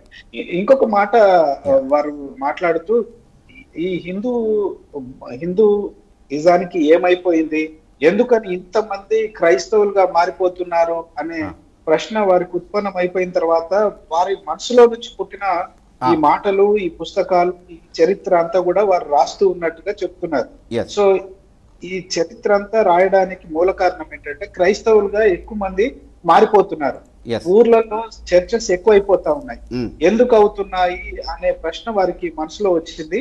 ఆ వచ్చిన ప్రశ్నను బట్టి ఇవన్నీ చరిత్రని డిగ్ చేసి వారు ఇవన్నీ కూడా చెప్పాల్సి వస్తుంది అనేది మనకు అర్థమవుతుంది. ఇది నిజమా కాదా అంటే ఆయన ఎందుకని అంటే ఆయన అడుగుతున్న ప్రశ్న ఏంటంటే అవతల క్రైస్తవులుగా ఎందుకు ఎక్కువ మంది మారిపోతున్నారు? బ్రదర్ యాక్చువల్లీ ఇప్పుడు కన్వర్షన్స్ అవుతున్నాయి అని చెప్పి ఆయన చూసి రియాక్టివ్గా ఇది చేస్తున్నాము అనేది వాళ్ళు చెప్పే నరేటివ్ యాక్చువల్గా. అంటే క్రైస్తవాన్ని మనం పోయిన మీటింగ్లో కూడా, పోయిన ప్రోగ్రాంలో కూడా నేను పార్టిసిపేట్ అయినప్పుడు చెప్పుకున్నాను కదా, క్రైస్తవాన్ని బూచిగా చూపించడానికి క్రైస్తవులు మత మార్పిడి చేస్తున్నారు, చాలామంది మతాలు మారిపోతున్నారు అని దానికి రియాక్టివ్గా మాత్రమే మేము క్రిస్టియానిటీకి రెస్పాండ్ అవుతున్నాం అనేది వాళ్ళు చెప్పుకునేటటువంటి నరేటివ్ మాత్రమే. కానీ వాస్తవానికి మనం ఎప్పుడు చెప్పే ఒక విషయం ఏంటి అంటే క్రిస్టియానిటీని కానీ, ఇస్లాంని కానీ, కమ్యూనిజంని కానీ, ఆర్ఎస్ఎస్ భావజాలం ఉన్నంత వరకు వాళ్ళు వ్యతిరేకిస్తూనే ఉంటారు. దానికి వాళ్ళు కారణాలు కనిపెడతారు, కొత్త కారణాలు తయారు చేస్తారు, కల్పిత కారణాలు చెప్తారు మనకి. They will only give us fictitious reasons. కానీ వాళ్ళకు ఉన్నటువంటి ఐడియాలజీ ఏంటి అని అంటే ఈ ముగ్గురిని శత్రువులుగా చూడాలి, ఈ ముగ్గురిని ఈ దేశంలో లేకుండా చేయాలి, అప్పుడు మాత్రమే హిందూ రాష్ట్రము స్థాపించడం అనేది, రామరాజ్యం స్థాపించడం అనేది వీలు పడుతుంది. వీళ్ళు ముగ్గురు మనకు ఆటంకంగా ఉన్నారు, క్రైస్తవులు, ముస్లింలు, అలాగే కమ్యూనిస్టులు. కాబట్టి ఈ మూడు భావజాలాలు ఈ దేశంలో లేకుండా చేయటమే మనం ఫాలో అవ్వాల్సినటువంటి స్ట్రాటజీ అని మొదటి నుంచే గోల్వాల్కర్ గారు, సావర్కర్ గారు వాళ్ళకి నూరిపోశారు. ఆ పుస్తకాలే వాళ్ళ టెక్స్ట్ బుక్స్ యాక్చువల్గా. ది ఎవిడెన్స్ అని ఆయన చూపించేటటువంటి పుస్తకం కాదు టెక్స్ట్ బుక్, వెనకాల వేరే టెక్స్ట్ బుక్ ఉంది. ఆ టెక్స్ట్ బుక్లో ఉన్న ఐడియాలజీని వాళ్ళు ఫాలో అయిపోతున్నారు అంతే. దానికి ప్రత్యేకంగా వేరే కారణాలు ఏమి ఉండలేదు, అదే వాళ్ళ ఐడియాలజీ. బైబిల్ కూడా టెక్స్ట్ బుక్ అన్నారండి. బైబిల్ మన text book, no doubt about it. మనం గర్వంగా చెప్పుకుంటాం ఆ విషయాన్ని. Bible is our text book, no doubt about it. అయితే ఇక్కడ మత మార్పిడి అని, తర్వాత చారిత్రక ఆధారం అని, ఇలా పెద్ద పెద్ద మాటలన్నీ కూడా మనం మాట్లాడుకుంటున్నాం. కాబట్టి ఫండమెంటలీ వ్యూవర్స్ అందరూ కూడా ఆలోచించాల్సినటువంటి ఒక విషయం ఏంటంటే ఏ మతానికి చెందిన వాళ్ళైనా సరే, క్రైస్తవులు కావచ్చు, హిందువులు కావచ్చు, ముస్లింలు కావచ్చు, ఏ మతానికైనా చెందిన వాళ్ళు అయి ఉండొచ్చు.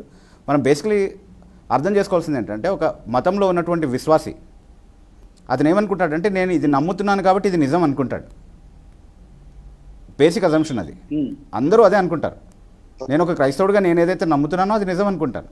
హిందూ కూడా అలాగే అనుకుంటాడు, ముస్లిం కూడా అలాగే అనుకుంటారు, ప్రతి ఒక్కరు, నాస్తికుడు కూడా అలాగే అనుకుంటాడు. నేను దేవుడు లేడని నమ్ముతున్నాను కాబట్టి అది నిజం అనుకుంటాడు. అందరికి నమ్మిక అది బేసిక్లీ. నేను ఏది నమ్ముతున్నానో అది నిజం అనుకుంటారు. కానీ ఇది నిజం కాబట్టి నేను నమ్ముతున్నాను అన్నది యాక్చువల్ పాయింట్. నేను నమ్ముతున్నాను కాబట్టి అది నిజమా, లేకపోతే అది నిజం కాబట్టి నేను నమ్ముతున్నానా అనేది ఫండమెంటల్ డిఫరెన్స్. ఆ డిఫరెన్స్ తెలుసుకోవాలంటే ఏం చేయాలి? పరిశీలన చేయాలి. అంటే చాలా సింపుల్గా అర్థం కావాలంటే ఇప్పుడు ఒక 200-300 సంవత్సరాల ముందు భూమి బల్లపరుపుగా ఉందని నమ్మాం అందరం, మనుషులందరూ అట్లాగే నమ్మారు. భూమి బల్లపరుపుగా ఉందని నమ్మినప్పుడు నిజంగా భూమి గుండ్రంగా ఉందా, లేకపోతే మనం అలా నమ్మాం కాబట్టి అప్పుడు బల్లపరుపుగా ఉండి తర్వాత మనము నమ్మిక మార్చుకున్నాం కాబట్టి గుండ్రంగా మారిపోయిందా? భూమి ఎప్పుడు ఒకేలాగుంది. మనం నమ్మినంత మాత్రాన దాని ఆకారం ఏం మారలేదు, రైట్? అలాగే మనం నమ్ముతున్నంత మాత్రాన వాస్తవాలు మారిపోవు, మనం నమ్మకపోయినంత మాత్రాన కూడా వాస్తవాలు మారిపోవు. సో నేను నమ్ముతున్నది నిజం కాకపోవచ్చు, కానీ నిజాన్ని నేను నమ్మాలి, దానికి పరిశీలన అవసరం. అందుకే చారిత్రక ఆధారం కావచ్చు, లేకపోతే వేరే లైన్స్ ఆఫ్ ఎవిడెన్సెస్ కావచ్చు. ఆధారాల్లో చారిత్రక ఆధారం అనేది ఒక ఆధారం మాత్రమే. అలాంటి ఇంకా చాలా లైన్స్ ఆఫ్ ఎవిడెన్సెస్ మనం తీసుకోవాలి. ఎందుకు తీసుకుంటాము? Because we want to make sure that what we believe is the truth. నేను నమ్మేది నిజమని నిర్ధారించుకోవడం కోసం ఎవిడెన్స్ కావాలి మనకి. సో ఆ ఎవిడెన్స్ని ఫేస్ చేసే ధైర్యం ఎవరికి ఉంది ఈరోజు అంటే నిజానికి క్రిస్టియానిటీకి ఉంది. నేను ఎందుకు చెప్తున్నానంటే ఆ మాటలు బ్రదర్, ఇప్పుడు క్రైస్ట్ ఒక హిస్టారికల్ ఫిగర్ కాదు అని మీరు అంటారు, ఓకే? బైబిల్ ఒక హిస్టారికల్ డాక్యుమెంట్ కాదు అని మీరు అంటారు, ఓకే? ఫైన్. నేనంటాను okay, we will put it to the test of history. అది హిస్టారికలా కాదా అనేది మనం టెస్ట్ చేద్దాం అంటాను. నేను మామూలుగా హిస్టారికలీ ఒక డాక్యుమెంట్ని వెరిఫై చేయడానికి ఏ ఆధారాలను అయితే పరిగణలోకి తీసుకుంటారో, ఏ ప్రమాణాలని బట్టి ఒక పుస్తకం యొక్క చారిత్రికతను పరిశీలిస్తారో ఆ ఆధారాలన్నింటినీ, ఆ ప్రమాణాలన్నింటినీ కూడా బైబిల్కి అన్వయించి మనం పరిశీలిద్దామని అంటాను నేను. కాకపోతే సమస్య ఏంటి అంటే అది కేవలం బైబిల్కి మాత్రమే అన్వయించాల్సినటువంటి పరీక్ష కాదు, అది అన్ని మతాలకి అన్వయించాలి. ఇప్పుడు యేసుక్రీస్తు గురించి మాట్లాడుతున్నటువంటి దస్తావేజ్ బైబిల్ కాబట్టి దాని చారిత్రికతను పరిశీలించాలంటున్నాం, సరే మంచిది, చేయాలి అలాగే. అయితే రాముడి గురించి మాట్లాడుతున్నటువంటి దస్తావేజ్ రామాయణం కదా, దానికి కూడా దీనికి ఏ పరీక్ష పెడుతున్నారో అదే పరీక్ష పెట్టాలి కదా, దానికి సిద్ధంగా ఉన్నారా అన్నది ఇక్కడ ఉన్నటువంటి సవాల్ అనమాట. సో ఇక్కడ వన్ సైడెడ్గా కాదు, ఎవరైతే పరిశీలిద్దామని పిలుస్తున్నారో, ఇప్పుడు ముదిగొండ శివప్రసాద్ గారు ఆర్ఎస్ఎస్ భావజాలాన్ని కలిగినటువంటి వ్యక్తి, రామరాజ్యాన్ని స్థాపించడానికి వీళ్ళంతా కూడా ప్రయత్నంలో ఉన్నారు, దాన్నే ధర్మరక్షణ అని అది అని పిలుస్తున్నారు కదా. సో ఇప్పుడు మా సింపుల్ క్వశ్చన్ ఏంటి అంటే, వాళ్ళు అనొచ్చు, వాళ్ళు తప్పించుకోవడానికి సింపుల్గా చెప్పే ఒక మాట ఏంటి అంటే, మాకు ఆ పరిశీలన అవసరం లేదు, ఎందుకంటే మేము ఎవరిని మతం మారమని అడగట్లేదు కదా అంటున్నారు. సరే మంచిది, మీరు ఎవరిని మతం మారడానికి అడగట్లేదు, దట్స్ వెరీ గుడ్. కాకపోతే మీ మతంలోనే ఉంచాలని జాగ్రత్త పడుతున్నారు కదా చాలామందిని, అంటే మీ మతం నుంచి ఎవరు మతం మారకూడదు అని జాగ్రత్త పడుతున్నారు కదా మీరు. సో మీ మతంలోనే భద్రంగా దాచి ఉంచాలంటే దానికైనా మీది చారిత్రక విశ్వాసం అనేది నిరూపించుకోవాల్సినటువంటి అవసరం ఉంది కదా. లేకపోతే నిజంగా చారిత్రక విశ్వాసాన్ని మేము చూపించి రుజువు చేసినప్పుడు చాలామంది మతం మారిపోతారు, ఆ తర్వాత మీరు బాధపడి కూడా లాభం లేదు. కాబట్టి యేసుక్రీస్తు చారిత్రక వాస్తవమా, బైబిల్ చారిత్రక గ్రంథమా, అలాగే రాముడు చారిత్రక వాస్తవమా, రామాయణం చారిత్రక గ్రంథమా అనేటటువంటి పరిశీలన చేద్దాం మనం. అలాంటి పరిశీలనకు సిద్ధమవుతే, అలాంటి చర్చకు వాళ్ళు సిద్ధమవుతే మేము డిబేట్కి definitely we are also willing for a debate, మాట్లాడుకుందాం. Okay okay right. సాంబశివరావు గారికి మాట, ఇంకో ప్రశ్న. అఖండ భారతంలోని అఖండ భారతంలో పాలస్తీనా కూడా భాగమే అని వారు అన్నారు. అక్కడ పుట్టిన మతం క్రైస్తవ మతాన్ని అంగీకరించడంలో తప్పేంటి అని మనం ప్రశ్నిస్తున్నామని ఆ ప్రశ్న అడగగానే ఆయన ఆ ప్రశ్నకు భయపడి ఈ ప్రశ్నను దాటేసే పరిస్థితి తెచ్చారు ముదిగొండ శివప్రసాద్ గారు. ఎందుకని ఆ మాట అట్లా దాటేయాల్సి వచ్చింది అనే మాట అడిగితే ఏం చెప్తారు సార్?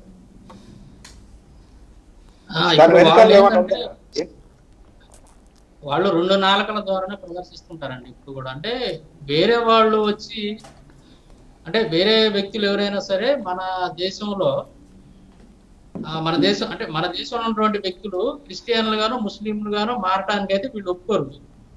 కానీ వీళ్ళు మాత్రం ఇతర దేశానికి వెళ్ళి అక్కడ భగవద్గీతలు పంచవచ్చు, అక్కడ ఉన్నటువంటి వాళ్ళందరినీ కూడా హిందువులుగా మతం మార్చవచ్చు.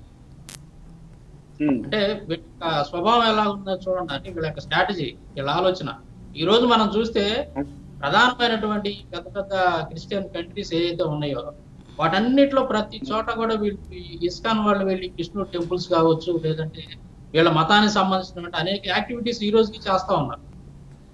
మరి ఒక దేశంలో ఉన్నటువంటి ఒక మతానికి చెందినటువంటి వ్యక్తులు అదే మతంలో ఉండాలి, ఆ మతంలోంచి బయటికి రాకూడదు అనేటటువంటిది స్ట్రాటజీ అయితే, మరి మీరెందుకు విదేశాల్లోకి వెళ్ళి క్రైస్తవులందరినీ మీరు ఎందుకు మతం మారుస్తున్నారు? విదేశాల్లో క్రైస్తవ కంట్రీస్లోకి వెళ్ళి మీరు ఎందుకు అక్కడ భగవద్గీతలు పంచుతున్నారు, కృష్ణుడి గురించి ఎందుకు ప్రచారం చేస్తున్నారు, కోట్ల రూపాయల డబ్బులు పెట్టి అక్కడ మీకు ఆ టెంపుల్స్ ఎందుకు కడుతున్నారు, ప్రత్యేకంగా మీరు ఎందుకు అంత కష్టపడి పనిచేస్తున్నారు, ఒక పెద్ద సైన్యంలాగా పనిచేస్తున్నారు ఈ రోజు ఇస్కాన్ అవుట్ ఆఫ్ కంట్రీస్ లో. మీకే మరి మీరు చెప్పేదాని ప్రకారం ఎలా ఉందంటే మీరు చేస్తేనో కరెక్ట్, అది మీరు చేస్తేనే ఎదుటోడు చేస్తేనే తప్పు. అది ఎట్లాగా, అది కుదరదు కదా. అందుకే అతను ఉలికిపాటు ఏంటంటే ఇప్పుడు వాళ్ళు ఖచ్చితంగా అటువంటి దూరంలో ఉంటారు. వాళ్ళు అంటే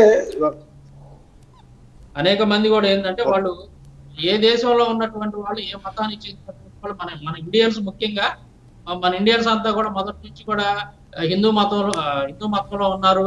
వాళ్ళ పేరెంట్స్ యొక్క పేర్లు కూడా హిందూ దేవుళ్ళకు సంబంధించినటువంటి పేర్లు ఉన్నాయి. కాబట్టి మీరు ఇప్పుడు కొత్తగా మతం మారకూడదు, ఇలా చేయడం కరెక్ట్ కాదని చెప్తున్నటువంటి వీళ్ళు ప్రత్యేకంగా ఒక ప్లాన్ ప్రకారం ఒక పెద్ద సైన్యంలాగా విదేశాలకు వెళ్ళి అక్కడ ఉన్నటువంటి మరి వాళ్ళ పూర్వీకులంతా కూడా క్రైస్తవులుగా ఉన్నటువంటి వాళ్ళు, వాళ్ళ తాతలు వాళ్ళ తండ్రులు వాళ్ళంతా కూడా క్రిస్టియన్ పేర్లు కలిగినటువంటి వాళ్ళు, మరి అక్కడికి వెళ్ళి వీళ్ళు మతం మార్చి వాళ్ళ పేర్లు ఎందుకు మారుస్తున్నారు? ఇది తప్పు అయినప్పుడు అది ఎలాగా మీకు పోయింది? ముదిగొండ గారిని కావచ్చు, లేదా రాధా మనోహర్ దాస్ లాంటి వాళ్ళు, ఇలాంటి వాళ్ళు పదే అడిగే ప్రశ్న, మీ నాన్నగారి పేరు అది కదా సుబ్బయ్య కదా, మీ నాన్నగారి పేరు రామారావు కదా, మన రాముడు కృష్ణుడు పేర్లు కదా, మరి మీరెందుకు జంప్ అయ్యి గంప్ అయ్యారు అని చెప్తున్నటువంటి మనల్ని విమర్శిస్తున్నటువంటి మతోన్మాదులు కొంతమంది మరి ఈ విదేశాలకు వెళ్ళిపోయి వాళ్ళ పేర్లు మార్చేస్తున్నారు, వాళ్ళ మతాలను మార్చేస్తున్నారు. ఇది ఎలా కరెక్ట్ అయింది మీకు? మరి దీనికి సమాధానం చెప్పాలి కదా. వీళ్ళంతా ముదిగొండ గారి వీళ్ళంతా అదే అంటారు. నేను ఉదయం ముదిగొండ గారు అదే అంటారు. మీరు చక్కగా మన శివుడు పేరు పెట్టుకున్నారు, మీరంతా చక్కగా హిందూ ఫ్యామిలీ, మీరు ఎందుగా ఇస్రాయేల్ దేశంలో పుట్టినటువంటి యేసుక్రీస్తుని ఎందుగా మీరు ఆరాధించారు అని మాట్లాడినటువంటి మాటకి నేను చక్కగా ఆన్సర్ చెప్పలేండి. అట్లాగా అంటే వీళ్ళు చేస్తేనేమో వీళ్ళు ఏదైతే విదేశాల్లో చేస్తున్నారో ఆ పని మాత్రం వీళ్ళకి కరెక్టే, ఇక్కడ ఉన్నటువంటి మనం ఆ పని చేస్తే మాత్రం తప్పు. వీళ్ళేమో విదేశాలకు వెళ్ళి అక్కడికి వెళ్ళి అవధానాలు చేసుకోవచ్చు, తర్వాత టెంపుల్స్ లో వీళ్ళు ప్రవచనాలు చెప్పుకోవచ్చు. ఇక్కడ ఉన్నటువంటి ఎవరెవరైతే ఉన్నారో చిన్న జిఆర్లు పెద్ద జిఆర్లు ఇలాంటి వాళ్ళు, చాగంటి గారు, జగన్పాటి గారు, వీళ్ళంతా అమెరికా కానీ లండన్ కానీ అలాంటి ప్రాంతాలకు వెళ్ళి అక్కడ చక్కగా ప్రవచనాలు చెప్పుకోవచ్చు, వీళ్ళ మత ప్రచారం చేసుకోవచ్చు, ఏమైనా చేసుకోవచ్చు. అదే అవుట్ ఆఫ్ కంట్రీ నుంచి ఎవరన్నా వస్తే మాత్రం ఇక్కడికి ఒక క్రిస్టియన్ వచ్చి ఇక్కడ ఏదన్నా ఒక ప్రార్థన చేస్తేనో లేదంటే ఒక సువార్త చేస్తేనో అంత దేశద్రోహం, తీసుకెళ్లి జైల్లో పెట్టాలి. ఇది ఏ విధంగా కరెక్ట్ అనేది ఒకసారి ఆలోచించాలి మనం అందరూ. ఇక్కడ ఇంకొక విషయం, నేను అట్లాంటా అమెరికాలో వెళ్ళినప్పుడు బాబా రామ్దేవ్ గారు అక్కడికి వచ్చారు, వేల మంది అక్కడికి వచ్చినట్టుగా నాకు కనబడింది. సో అక్కడ వాళ్ళు ఏ రకమైన ఆంక్షలు లేకుండా ఆ ప్రోగ్రామ్ చేసుకోవడానికి అవకాశం కల్పించారు. ఇక్కడికి వచ్చేసరికి భయపడతారు, ఏంటో మరి అర్థం కాదు, నిజము బయటపడుతుందేమో అని. ఇక్కడ ఇంకో ఉంటాయి. ఎవరైనా ఒక వ్యక్తి ఫారినర్ ఎవరైనా వచ్చి ఇక్కడ వస్తున్నాడు అని అంటే ఏదో వేరే పని మీద వచ్చినా సరే ఇతను ఏమైనా మత ప్రచారానికి వస్తున్నారని చెప్పి వెంటాడతారు. అతను ఆ కెమెరాలన్నీ పెట్టేస్తారు. మగవాళ్ళు పొరపాటున అతను ఏదన్నా ప్రేయర్లో పాల్గొంటే అది పెద్ద దేశద్రోహం నేరం కింద తీసుకెళ్లి జైల్లో వేసేస్తారు. అంటే ఇదే పని మనం ఈ మధ్య కాలంలో మనం చూసినట్లయితే ట్రైన్ లో నన్స్ కూర్చుంటే ఆ డ్రెస్ వేసుకుంటే కూడా ఆ డ్రెస్ కూడా మతం మార్చుతారు. ఈ డ్రెస్ వేసుకొని సిలువ వేసుకొని ఈ కోడ్ వాళ్ళని మతం మార్చే విధంగా చూపిస్తుంది అన్నట్టుగా వాళ్ళని ట్రైన్ లో నుంచి దింపేసి చాలా నానా ఇబ్బందులు పెట్టినట్టుగా మనం పేపర్లో వార్తలలో చూస్తా ఉన్నాం. సో ఈ రకమైన భయం ఎందుకు వాళ్ళకి? క్రైస్తవ్యాన్ని చాలా దారుణంగా అవమానించారు అక్కడ మాత్రం. చాలా భయంకర ఘోరమైనటువంటి విషయం. ఆ సంఘటన మనం చూస్తుంటే అవన్నీ కూడా వీడియోలో అవన్నీ చూస్తా ఉంటే చాలా బాగా హృదయ విదారకంగా ఉంది. అంటే వాళ్ళు ఏ తప్పు, వాళ్ళేం ఒక హంతకులు కాదు, లేదంటే విచారులు కాదు, వాళ్ళు ఎటువంటి సంఘ విద్రోహ శక్తులు కాదు. వాళ్ళు కేవలం ఒక డ్రెస్ వేసుకొని ట్రైన్ లో జర్నీ చేస్తా ఉంటే వాళ్ళని పట్టుకొని కిందకి దించి అంటే ఒక తీవ్రవాదులను గనక ఎంక్వైరీ చేసినట్టుగా, ఒక తీవ్రవాదులను కనుక ట్రీట్ చేసినట్టుగా ఆ విధంగా ట్రీట్ చేసి ఇబ్బంది పెట్టడం అనేది యావత్ క్రైస్తవ సమాజాన్ని కూడా వాళ్ళు అవమానపరిచారు. కేవలం వాళ్ళ ఒక్కలనే కాదు, చాలా దీని మీద వాళ్ళంతా ఖండించాల్సినటువంటి విషయం ఇది. అందుకే మన ముఖ్యమంత్రి గారు, ఆ స్టేట్ లో ఉన్నటువంటి కేరళ ముఖ్యమంత్రి గారు స్పందించి వెంటనే లెటర్ రాయడం అనేది చాలా మంచి పని చేశాడు ఆయన. మన అమిత్ షా గారు కూడా స్పందించినట్టున్నారు దాని మీద. ఇది ఇలాంటివి చూస్తూ ఊరుకోకూడదండి. మనం మౌనం అంటే ఎలక్షన్స్ ఉన్నాయి కాబట్టి అమిత్ షా గారు స్పందించారు, కానీ లేకపోతే ఆయన కూడా స్పందించేవాడు కాదు. అవునవును అవును. రైట్, ఓకే, సబ్జెక్ట్ లోకి వచ్చేద్దాం. బ్రదర్ నవీన్ గారు ఏదో చెప్తున్నారు, చెప్పండి. యా బ్రదర్, వీళ్ళకి మెయిన్ ఫస్ట్ ఏంటంటే ముదిగొండ గారు ఆ రోజు మౌనం వహించారు. మన అంతా ఒకటైనప్పుడు ఈ వేరుపాటువాదం ఎందుకు, ఒకరిపై ఒకరు దుమ్మెత్తికి పెట్టుకుని విద్వేషాలు రెచ్చగొట్టుకొని దేనికన్నప్పుడు ఆయన మౌనం వహించారు. మీరు గమనించడం లేదు ఆ చర్చలో, సమాధానం చెప్పలేదు. ఇదేంటంటే కేవలం రాజకీయ కోణంలో ఆలోచిస్తే కానీ మనకు దీని జవాబు దొరకదు. వీళ్ళు బ్రాహ్మణులు మొదటి నుంచి కూడా ఈ 7వ శతాబ్దం తర్వాత కాలం నుంచి క్రీస్తు శకము ఎప్పుడైతే బౌద్ధం యొక్క లేకపోతే బౌద్ధ రాజుల యొక్క పవర్ తగ్గిపోతూ వచ్చిందో ఈ బ్రాహ్మణులు రాజ్పుట్ల పంచన చేరి, లేకపోతే తమిళనాడులో పల్లవ రాజుల పంచన చేరి, లేకపోతే అటు ఇస్లాం ఇన్వేడర్స్ వచ్చినప్పుడు వాళ్ళ పంచన చేరి వీళ్ళు ఏదో ఒక రకంగా ఆధిపత్యాన్ని కొనసాగిస్తూ ఈ ఆధిపత్యాన్ని కొనసాగించే క్రమంలో ఈ పుక్కటి పురాణాలను సృష్టించి ఇదంతా చేసుకుంటూ వచ్చారు. ఇవన్నిటిని మళ్ళా ఇది మోసం చేస్తున్నారు, వీళ్ళు అమానవీయ చర్యలకు పాల్పడుతున్నారు, వీళ్ళు మతాన్ని భ్రష్టు పట్టిస్తున్నారు, వీళ్ళు దేశాన్ని భ్రష్టు పట్టిస్తున్నారు, వీళ్ళు కుటుంబాలను భ్రష్టు పట్టిస్తున్నారు, వీళ్ళు విద్యారంగాన్ని భ్రష్టు పట్టిస్తున్నారు. విద్యా సార్వత్రికం క్రైస్తవం చేసింది, అందుకే వీళ్ళకు క్రైస్తవులు అంటే మంట. ఈరోజు క్రైస్తవులు ఎందుకు దుమ్మెత్తిపోస్తున్నారు? క్రైస్తవులు వ్యాపార రంగంలో కానీ, కుటుంబ వ్యవస్థలో కానీ, లేకపోతే ప్రభుత్వ వ్యవస్థలో కానీ, వైద్య వ్యవస్థలో కానీ, విద్యా వ్యవస్థలో కానీ, ఈ మీడియా వ్యవస్థలో కానీ, మత వ్యవస్థలో కూడా ఒక ఇంపాక్ట్ అని చూపించింది. భారతదేశంలో ఎన్నో రిఫార్మేషన్స్ తీసుకొచ్చింది. వీళ్ళకు వ్యతిరేకంగా వీళ్ళ అగాడాలను బయటపడేస్తూ వీళ్ళని ఒక రకంగా అంటే ఇలా పొట్టగొట్టింది క్రైస్తవ్యం. అందుకే వీళ్ళు క్రైస్తవులు అంటే మంట. వీళ్ళ దుశ్చర్యలను ఖండిస్తూ ప్రశ్నిస్తూ వీళ్ళని నిలదీస్తూ ఎక్కడికక్కడ ప్రభుత్వం తరపు నుంచి చట్టాలను చేయిస్తూ వీళ్ళను కట్టడి చేసింది. వీళ్ళ ఇష్టరాజ్యం విచ్చలవిడితనాన్ని కట్టడి చేసింది.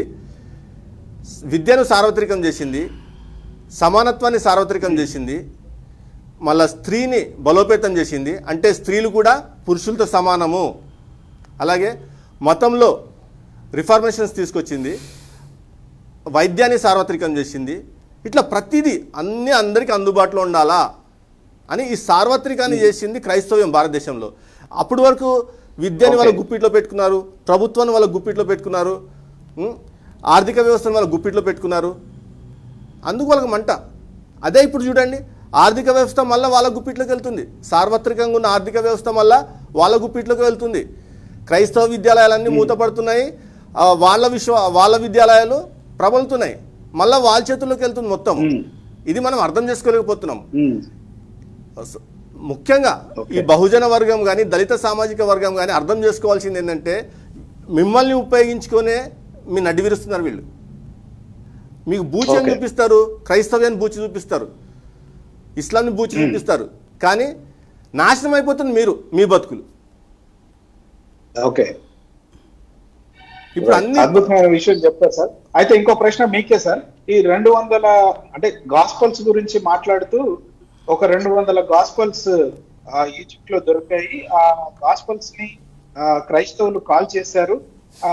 అది క్రీస్తు అనుకూలంగా లేదు, అందుకని వాటిని కాల్ చేయడం జరిగింది. తొవ్వి కొంత భూమిలో పాసి పెట్టడం జరిగింది. కేవలం ఒక 4 సువార్తలను వీళ్ళు అనుకూలంగా రాసుకొని వాటిని ముద్రించారు అని చెప్పి ముదిగొండ శివప్రసాద్ గారు అంటున్నారు. దానికి మన బొక్క డాక్టర్ గారు కూడా సమ్మతి తెలియజేశారు. దీన్ని ఏమంటారు మీరు సార్? సార్, అక్కడ ఆ చర్చలో పాల్గొన్న వ్యక్తులు మంచి చరిత్రకారులు అండి, చక్కటి అకాడమికల్ బ్యాక్గ్రౌండ్ ఉండి ప్రతి విషయాన్ని సునిశ్చితంగా పరిశీలించి అది నిజము అని వాళ్ళ అంతరంగిక మనసు అంగీకరించినాకనే ప్రజలకు చెప్తారండి. అటువంటి వ్యక్తులు పాల్గొన్నారు. కానీ వాళ్ళని కించపరచడానికో లేకపోతే వాళ్ళని ఖండించే అంత జ్ఞానం కానీ, అంత హిస్టారికల్ రీసెర్చ్ ఎఫర్ట్స్ కానీ, ఆ టాలెంట్స్ కానీ, ఆ స్కిల్స్ కానీ నాకు లేవు. నేను మామూలుగా ఆ చారిత్రక నవలా చక్రవర్తి అని బిరుదాంకితం పొందిన ముదిగొండ శివప్రసాద్ గారు ప్రశ్నించేది ఏంటంటే, అప్పర్ ఈజిప్ట్లో తవ్వకాలు బయటపడ్డాయి అని చెప్తున్నారు. 200 గాస్పుల్స్ బయటపడ్డాయి. అందులో gospel of truth, gospel of Philips, gospel of Thomas ఇవన్నీ ఉన్నాయి. ఇవన్నీ వీళ్ళు కాల్ చేశారు క్రైస్తవులు, వాళ్ళ బండారం బయటపడిపోతుందని చెప్పేసి ఇవన్నీ కాల్ చేసి అంట వాళ్ళకి అనుకూలంగా 4 గాస్పెల్స్ రాసుకొని దాని మీద క్రైస్తవ్యాన్ని ప్రచారం చేశారని చెప్తున్నారు. సార్ మీరు చారిత్రక నవలా చక్రవర్తి కదా, చరిత్రను చాలా పరిశోధించి ప్రతి విషయాన్ని క్షుణ్ణంగా పరిశీలించి ప్రజల ముందుకు తీసుకొస్తారు కదా. 200 గాస్పెల్స్ దొరికినా 13 పుస్తకాలు దొరికినా తవ్వకాల్లో. నా ఫస్ట్ ప్రశ్న. రెండో ప్రశ్న, ఇప్పుడు ఆ దొరికిన 13 పుస్తకాలు అందరికీ అందుబాటులో ఉన్నాయా లేదా? అందరూ వెళ్ళి వాటిని పరిశీలించవచ్చా లేదా? అందరూ వెళ్ళి వాటిని చదవచ్చా లేదా? రెండో ప్రశ్న.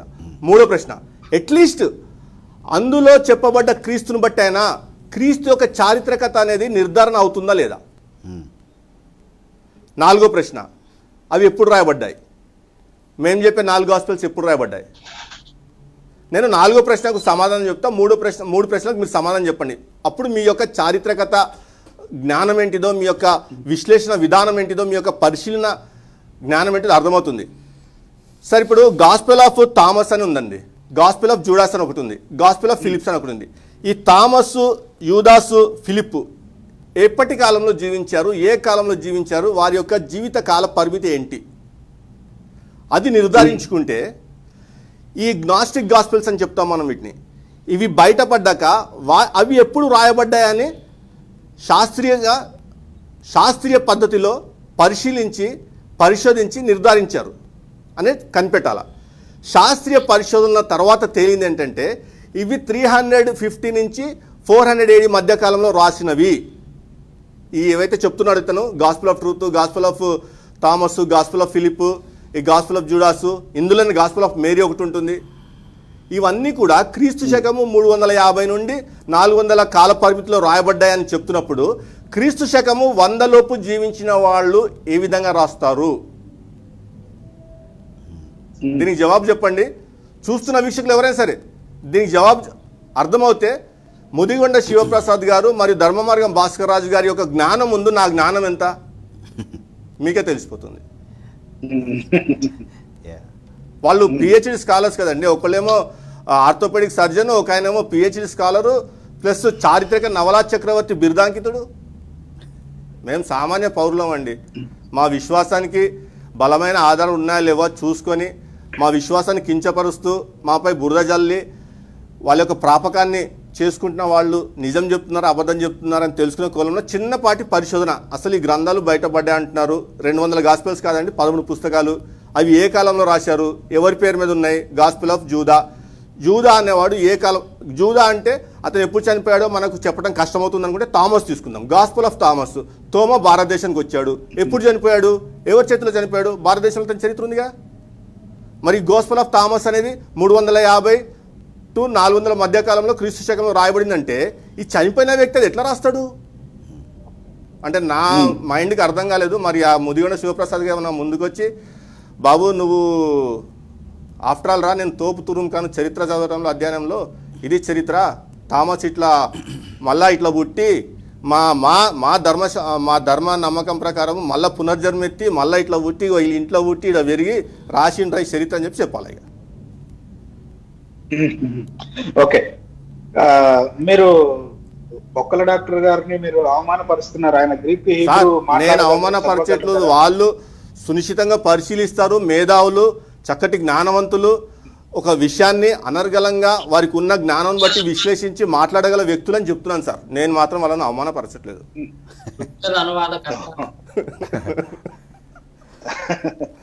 అంటే కాదన్నా, ఎందుకంటే ఒక విషయాన్ని విశ్లేషించి ప్రజల ముందు పబ్లిక్గా మాట్లాడుతున్నప్పుడు అసలు వింటున్న ప్రజలు నేను మాట్లాడుతుంది అబద్ధము అని తెలుసుకున్నాక నా గురించి ఏమన్నా ఆలోచిస్తారన్న ఇంగిత జ్ఞానం కూడా లేకుండా, ఇసువంత సిగ్గు లజ్జ మానం అభిమానం లేకుండా పబ్లిక్గా వచ్చి గంటల తరబడి లైవ్లు చేస్తూ అబద్ధాలు చెప్తుంటే ఇంకేమనాలి చెప్ప. సార్ ఇంకో ప్రశ్న బ్రదర్, నేను కొంచెం కలపొచ్చా? నవీన్ గారు కొంచెం యాడ్ చేస్తాను. అంటే ఇందాక నేను మాట్లాడుతున్నప్పుడు నేనేమన్నానంటే ఒక చారిత్రక గ్రంథాన్ని పరిశీలించడానికి కొన్ని పరీక్షలు మనము పెడుతూ ఉంటాము. అది బైబిల్కి అన్వయించాలి, అలాగే అన్ని గ్రంథాలకు కూడా అన్వయించాలని చెప్పాను ఇందాక. సో యాక్చువల్లీ ఇప్పుడు నవీన్ గారు మాట్లాడుతున్నప్పుడు కూడా బుక్స్ డేటింగ్ గురించి మాట్లాడారు. అంటే ఇప్పుడు తర్వాత దొరికిన ఆ 13 పుస్తకాలు ఏవైతే ఉన్నాయో అవన్నీ కూడా 350 AD తర్వాత రాయబడినటువంటి పుస్తకాలని చెప్పారు. అంటే చాలా లేటర్ డేటింగ్ అనమాట అవన్నీ కూడా. అంటే ఒక పుస్తకాన్ని చారిత్రకంగా ఏ ఏ కోణాల్లో పరిశీలించాలనేది కూడా చాలామంది యావరేజ్ వ్యూవర్స్కి ఐడియా ఉండకపోవచ్చు. ఎందుకంటే బేసికలీ మనం స్టడీ చేసే సబ్జెక్ట్స్ కావు ఇవి యాక్చువల్గా.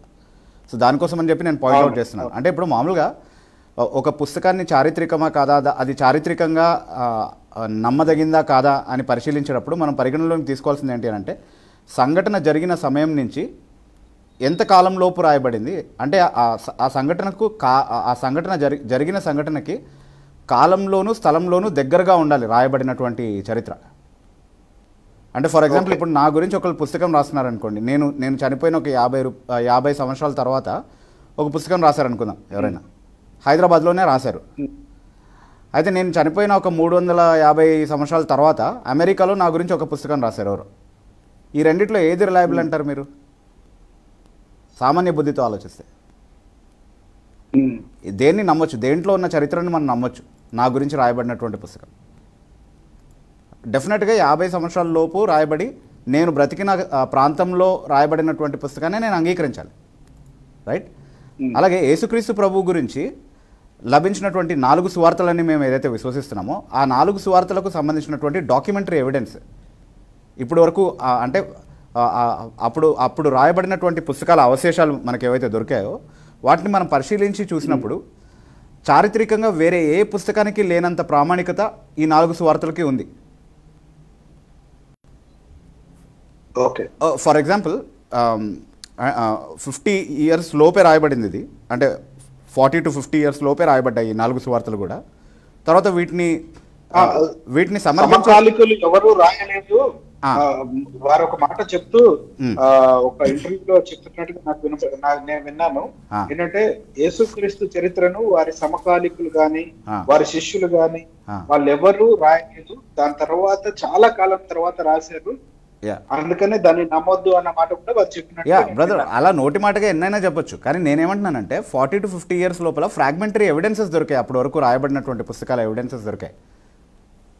ఓకే, సో అయితే ఆ మ్యానుస్క్రిప్ట్ ఎవిడెన్స్ని మనం చూస్తే నిజంగా ఎన్ని మ్యానుస్క్రిప్ట్ కాపీస్ అలాంటివి దొరికాయి, అలాంటి ఫ్రాగ్మెంటరీ ఎవిడెన్సెస్ ఎన్ని దొరికాయని మనం చూస్తే ఆల్మోస్ట్ అబౌట్ 24,700 మ్యానుస్క్రిప్ట్ ఎవిడెన్సెస్ దొరికాయండి మనకి. 24,700 is a huge number sir. అలాంటి మ్యానుస్క్రిప్ట్ ఎవిడెన్స్ బ్యాకింగ్ ఉన్నటువంటి ఇంకే పుస్తకం కూడా చరిత్రలో లేదు నిజానికి. బైబిల్లో ఉన్నటువంటి న్యూ టెస్ట్మెంట్ని జస్టిఫై చేయడానికి దొరికినటువంటి ఇంత హ్యూజ్ మ్యానుస్క్రిప్ట్ ఎవిడెన్స్ ఇంకే పుస్తకానికి లేదు. మీరు ఏ చరిత్ర పురుషుడి గురించి మాట్లాడినా సరే, అంటే గ్రీక్ లేదా రోమన్ చరిత్రలో ఉన్నటువంటి ఏ గొప్ప వ్యక్తి గురించి మాట్లాడినా సరే, వాళ్ళందరి గురించి రాయబడినటువంటివి కేవలం కొన్ని 40s, 50s అలా ఉన్నాయి మ్యానుస్క్రిప్ట్ ఎవిడెన్సెస్ వాళ్ళ గురించి. అది కూడా వాళ్ళు బ్రతికిన ఆల్మోస్ట్ 1000 years తర్వాత, లేకపోతే 500-600 years తర్వాత ఉన్నటువంటి కాపీస్ అనమాట అవన్నీ కూడా. వాటిని అంతటినీ కూడా మనం చరిత్రగా అంగీకరిస్తున్నాము. కానీ యేసుక్రీస్తు ప్రభుకి సమకాలీనంగా దొరికినటువంటి అంత హ్యూజ్ మ్యానుస్క్రిప్ట్ ఎవిడెన్సెస్ని ఏ బేసిస్ పైన రిజెక్ట్ చేస్తున్నాం అనేది ప్రశ్న అనమాట.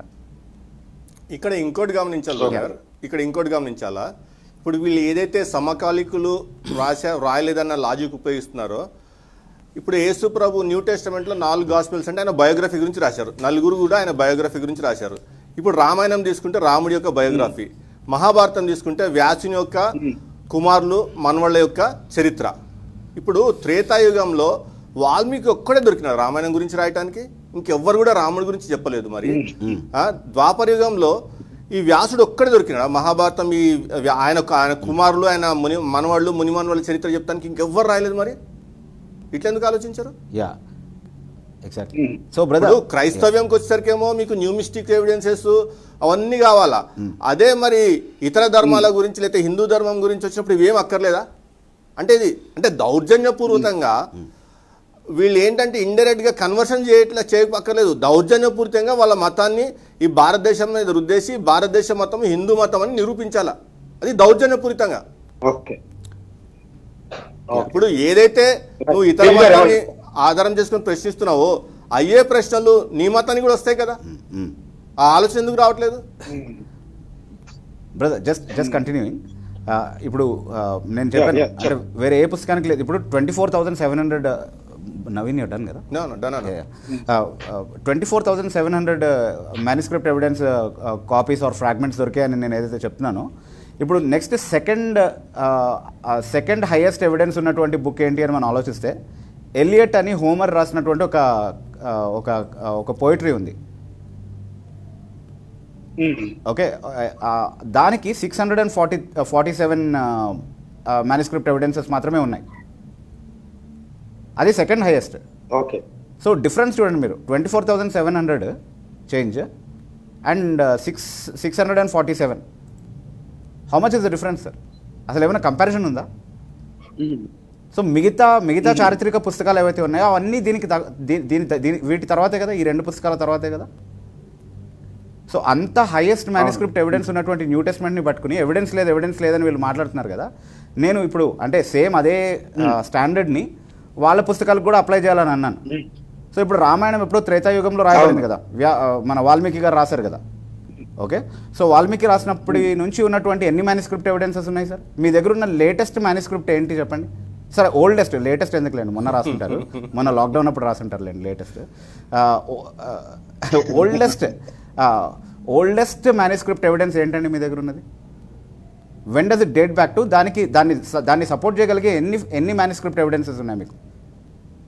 ఎన్ని మ్యానుస్క్రిప్ట్ కాపీస్ ఉన్నాయి దాన్ని సపోర్ట్ చేయడానికి? అంటే అవి ఎక్కడి నుంచి రావాలంటే త్రేతాయుగం నుంచి రావాలి మరి అవి కాపీస్. ఇప్పుడు ఆర్కియలాజికల్ సొసైటీ ఆఫ్ ఇండియా ద్వారా కానీ బండర్కర్ ఓరియంటల్ ఇన్స్టిట్యూట్ ద్వారా కానీ మనకు అందుబాటులో ఉన్న మ్యానుస్క్రిప్ట్స్ వాళ్ళవి 900 ADకి పూర్వం వెళ్ళవు. 900 AD sir, 900 years after the new testament was written. Okay, వాటిని బైబిల్కి పోటీగా నిలబెట్టి చరిత్ర గురించి మాట్లాడుకుందాం రండి అని పిలుస్తున్నారా? కాన్ఫిడెన్స్ మెచ్చుకోవాలి సార్. ఇక్కడ గమనించాల్సింది ఏంటంటే ఇప్పుడు ఈ 900 AD తర్వాత కూడా రాయబడ్డ రామాయణము ఎందులో చూసి రాశారు? మాండులిపి అనేది ఉండాలి కదా, మ్యానుస్క్రిప్ట్ అనేది ఉండాలి కదా.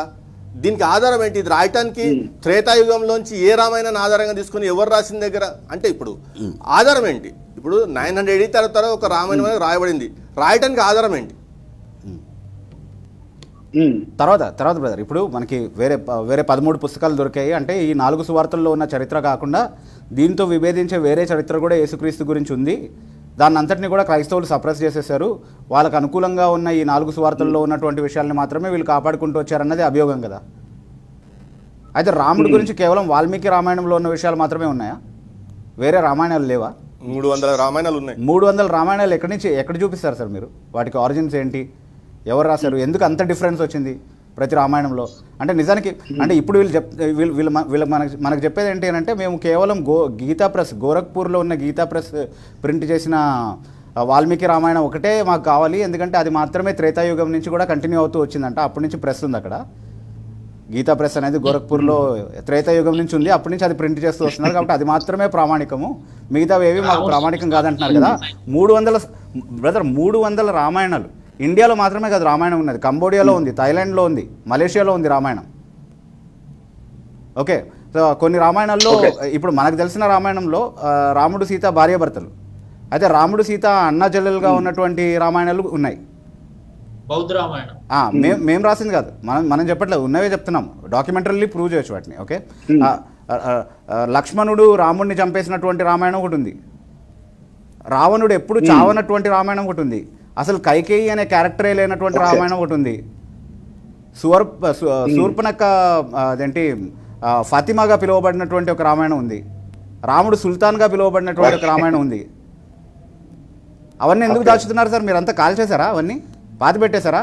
ఏ తవ్వకాల్లో బయటపడతాయి అవన్నీ? కేవలం వాల్మీకి రామాయణమే ప్రామాణికం ఎందుకు చెప్తారు మరి అట్లాంటప్పుడు? ఇప్పుడు సాంశివ బ్రదర్ అన్నట్టు వాళ్ళు చేస్తేనేమో సంసారము, యువతలోడు చేస్తేనేమో అది ఇంకోటి. సో అంటే సో బ్రదర్ కన్క్లూజన్ ఏంటంటే, అంటే ఈ పాయింట్ కన్క్లూజన్ ఏంటంటే మీరు ఏ స్టాండర్డ్ బైబిల్కి అప్లై చేస్తారో అదే స్టాండర్డ్ మీకు కూడా తిరిగి వస్తుంది. కానీ డిఫరెన్స్ ఏంటంటే బైబిల్కి మీరు అప్లై చేసినటువంటి స్టాండర్డ్స్లో నుంచే మేము బైబిల్ని జస్టిఫై చేసుకోగలం మాకున్నటువంటి ఎవిడెన్స్ని బట్టి. మీరు అది చేయలేరు. సో మీరు చేయనప్పుడు మీరు నమ్మింది నిజం అనుకుని బతకండి, మీకు మంచిది. కానీ మేము నిజమే నమ్ముతున్నామని నిరూపించే ప్రయత్నం చేసి బైబిల్కి పోటీగా వచ్చారంటే మాత్రం ఇలా ఉంటుంది అనమాట పరిస్థితి. ఎగ్జాక్ట్లీ. సాంబశివరావు గారికి ప్రశ్న. మిత్ర అనే దేవుడు రోమా దేవుడు, అలాగే మన హిందువుల దేవుడు కూడా అని ముదిగొండ శివప్రసాద్ గారు చెప్తూ ఒక శ్లోకం కూడా చదివారు. మరి మిత్ర దేవుడు అనే ఆ దేవుడు సన్ గాడ్ SON సన్ గా మారింది. వీళ్ళు ఈ కథను కూడా వాళ్ళకి అనుకూలంగా రాసుకున్నారు అని ఆ మాట చెప్పారు. దీంట్లో ఎంత నిజం ఉందంటారు? దీనికి సంబంధించి నేను ముదిగొండ గారిని ఒక ప్రశ్న అడగదలుచుకున్నాను ఈ విషయంలో. ఏంటంటే ఒకవేళ ఈయన చెప్పిందే కనుక నిజమైతే మిత్ర దేవుణ్ణి అంటే గ్రీకులు రోమన్స్ ఎవరైతే ఉన్నారో మిత్ర అనేటువంటి దేవుణ్ణి ఏ విధంగా ఆరాధించేవాళ్ళు వాళ్ళు? సో అది మాకు కావాలా, అది ఆన్సర్ చెప్పాలి. అతను ఏ విధంగా ఆరాధించేవాళ్ళు? ఇప్పుడు మొదటి శతాబ్దం కాలంలో ఉన్నటువంటి మొదటి శతాబ్దం కాదు, రెండో శతాబ్దం, మొదటి శతాబ్దంలో కూడా ప్లేనీ అయినటువంటి ఒక రోమా చరిత్రకారుడు అండి. ఈయన యేసుక్రీస్తు గురించినటువంటి అంటే ఆ కాలంలో యేసుక్రీస్తు భక్తులు ఎవరైతే ఉన్నారో క్రైస్తవులు, మొదటి శతాబ్దంలో ఉన్నటువంటి క్రైస్తవుల గురించి ఒక విషయం రాస్తాడండి. ఇక్కడ రాస్తూ ఆయన ఒక లెటర్ రాస్తాడు ఎవరికి? ట్రాజన్ అనేటువంటి చక్రవర్తి. ఇతను వచ్చేసి రోమా చరిత్రకారుడు. ఇతను ఏమని రాస్తాడంటే ఇది క్రీస్తు శకం 112లో రాస్తాడు. ఏమని రాస్తాడంటే ఈయన వారు ఒక నిర్ణీత దినాన కలుసుకునేవారు, అలవాటుగా కలుసుకునేవారు. ఎవరు వీళ్ళు? క్రైస్తవులు. సూర్యోదయం కాకముందే క్రీస్తును కూర్చిన కీర్తనలు ఒకటి విడిచి ఒకటి మరొకటి దేవునికి పాడినట్టు పాడేవాడు. తర్వాత వారు ఒక దృఢమైన ప్రమాణం చేసేవారు, ఏ దుర్మార్గ ప్రియులు చేయకుండా, ఏ దుష్టత్వం ఎన్నడను జరిగించకుండా, దొంగతనం గాని వ్యభిచారం గాని వాటన్నిటి కూడా మనం మానివేయాలి, ఆ తప్పు చేయకూడదు, వారి మాట ఎన్నడూ కూడా అబద్ధంగా మారకూడదు, అంటే అబద్ధం చెప్పకూడదు మనం. ఇలాంటి ప్రమాణాలన్నీ వాళ్ళు చేస్తారు. చేసిన తర్వాత వారు విడిపోవుట వారి ఆచారము, తిరిగి భోజనము చేయడానికి కూడుకునేవారు. అయితే ఆహారము సాధారణ అమాయకపు కోపు చెందినది అని అంటారు. అంటే ఇక్కడ ఏదైతే ఆరంభ దినాల్లో క్రైస్తవులు ఆరాధించినటువంటి క్రమాన్ని ఒక రోమా చరిత్రకారుడు ప్లెయిన్ అయినటువంటి చరిత్రకారుడు రాస్తారనమాట. ఇదంతా సేమ్ మనం కనుక చూస్తే బైబిల్లో అపోస్తుల కార్యంలో 2వ అధ్యాయం 42 నుండి 46 వచనాల్లో రాసినటువంటి వాక్యాలు ఏదైతే ఉన్నాయో వాటిని ఇక్కడ దృఢపరుస్తుంది అన్నమాట. అంటే మిత్ర అనేటువంటి ఒక దేవుణ్ణి ఈ రకంగా ఆరాధించేవాళ్ళ వాళ్ళు. మిత్ర అనేటువంటి దేవుణ్ణి రోమన్స్ ఈ విధంగా ఆరాధించేవాళ్ళ, దీనికి సమాధానం చెప్పాలి. ఆ తర్వాత ఈ రొట్టె విరవటం అనేది యేసుక్రీస్తు ఏదైతే ఆయన శిష్యులు చెప్పి వెళ్ళిన తర్వాత వాళ్ళ శిష్యులు ఏ విధంగా అయితే ఆరాధన క్రమం అనేది ఉందో, రొట్టె విరవటం కానీ ద్రాక్ష రసాన్ని ఆయన రక్తంగా అంటే చూసి దాన్ని తీసుకోవడం అనేటువంటిది, సాదృశ్యంగా తీసుకోవడం అనేది ఏదైతే ఉందో, ఈ ఆరాధన క్రమం అనేది రోమన్స్ మరి మిత్ర అనేటువంటి దేవుడికి చేసేవాళ్ళ? చేయలేదు కదా. ఈయన అన్నట్టుగా గనక ఈ మిత్ర అనేటువంటి దేవుణ్ణి తీసుకొచ్చి యేసుక్రీస్తుగా మార్చారు వీళ్ళు అనేది గనక ఈయన చెప్పినట్టుగా కనుక మనం భావించే పని అయితే, మరి ఈ విధంగా ఆ మిత్ర అనేటువంటి దేవుణ్ణి వీళ్ళు ఆరాధించేవాళ్ళ? దీనికి సమాధానం చెప్పాలి ఆయన. అదేవిధంగా లూసియస్ అనేటువంటి ఇతను కూడా రోమా చరిత్రకారుడే, గ్రీక్ రచయితను. ఇతను వ్యంగ్యంగా రాస్తాడు క్రైస్తవుల గురించి. ఇతను వ్యంగ్యంగా రాస్తాడు. అక్కడ కూడా యేసుక్రీస్తు గురించినటువంటిది ప్రస్తుతం ఇది క్రీస్తు శకం 200వ శతాబ్దం, అంటే 2వ శతాబ్దంలో రాయబడినటువంటి సాక్ష్యం యేసుక్రీస్తు గురించి. ఇట్లా మనకి చరిత్రకారులు ఏది రోమన్ చరిత్రకారులు, గ్రీకు రచయితలు ఎవరైతే ఉన్నారో వాళ్ళు ఇంత స్పష్టంగా సాక్ష్యం ఇస్తా ఉన్నారు యేసుక్రీస్తు గురించినటువంటి సాక్ష్యం. వీళ్ళు ఈ లూసియన్ ఏం చెప్తాడంటే వీళ్ళు గ్రీకు దేవతలను అవాయిడ్ చేస్తారని రాస్తాడు. ఇక్కడ గ్రీకు దేవతలను దేవుళ్ళను వీళ్ళు తృణీకరిస్తారు క్రైస్తవులు అని చెప్పి రాస్తాడు. అంటే డివైడ్ చేస్తాడు ఇక్కడ. గ్రీకు దేవి దేవతలను అలాగే క్రైస్తవుల్ని డివైడ్ చేసి రాస్తున్నాడు ఇక్కడ. వాళ్ళ రోమం యొక్క దేవుళ్ళను దేవతల్ని తృణీకరిస్తారు క్రైస్తవులు అని వాళ్ళ గురించి వ్యంగ్యంగా చెప్తాడు ఇక్కడ ఈ లూసియన్ అనేటువంటి రైటర్ అనమాట, చరిత్రకారుడి. ఈయన ఏం చెప్తున్నాడు ఇక్కడ? ఈనాటికి మీకు తెలుసా, క్రైస్తవులు ఈనాటికి ఒక మనుషుని వారి నూతన ఆచారములను ప్రవేశపెట్టి ఆ కారణాన్ని సిలువ వేయబడిన ఒక ముఖ్య వ్యక్తిని ఆరాధిస్తున్నారు. ఆ కారణంగా సిలువ వేయబడిన ఒక ముఖ్య వ్యక్తిని ఆరాధిస్తున్నారు. చూడుము, తప్పుదారి పట్టించబడిన ఆ జీవులు వారు సదాకాలము అమర్త్యులమైన సాధారణ నమ్మకముతో ఆరంభిస్తున్నారు. ఆ కారణానే వారు మరణానికి అప్పగించబడడానికే కానీ స్వచ్ఛంద ఆత్మ సమర్పణకు పాల్పడడం కానీ వారి సాధారణ సంగతి. తర్వాత వారంతా తాము మార్చబడిన మరుక్షణం నుండి సహోదరులని వారి ధర్మశాస్త్రాన్ని అప్పగించిన వారి ద్వారా ఒప్పించబడతారు. గ్రీకు దేవతలను వారు తృణీకరిస్తారు.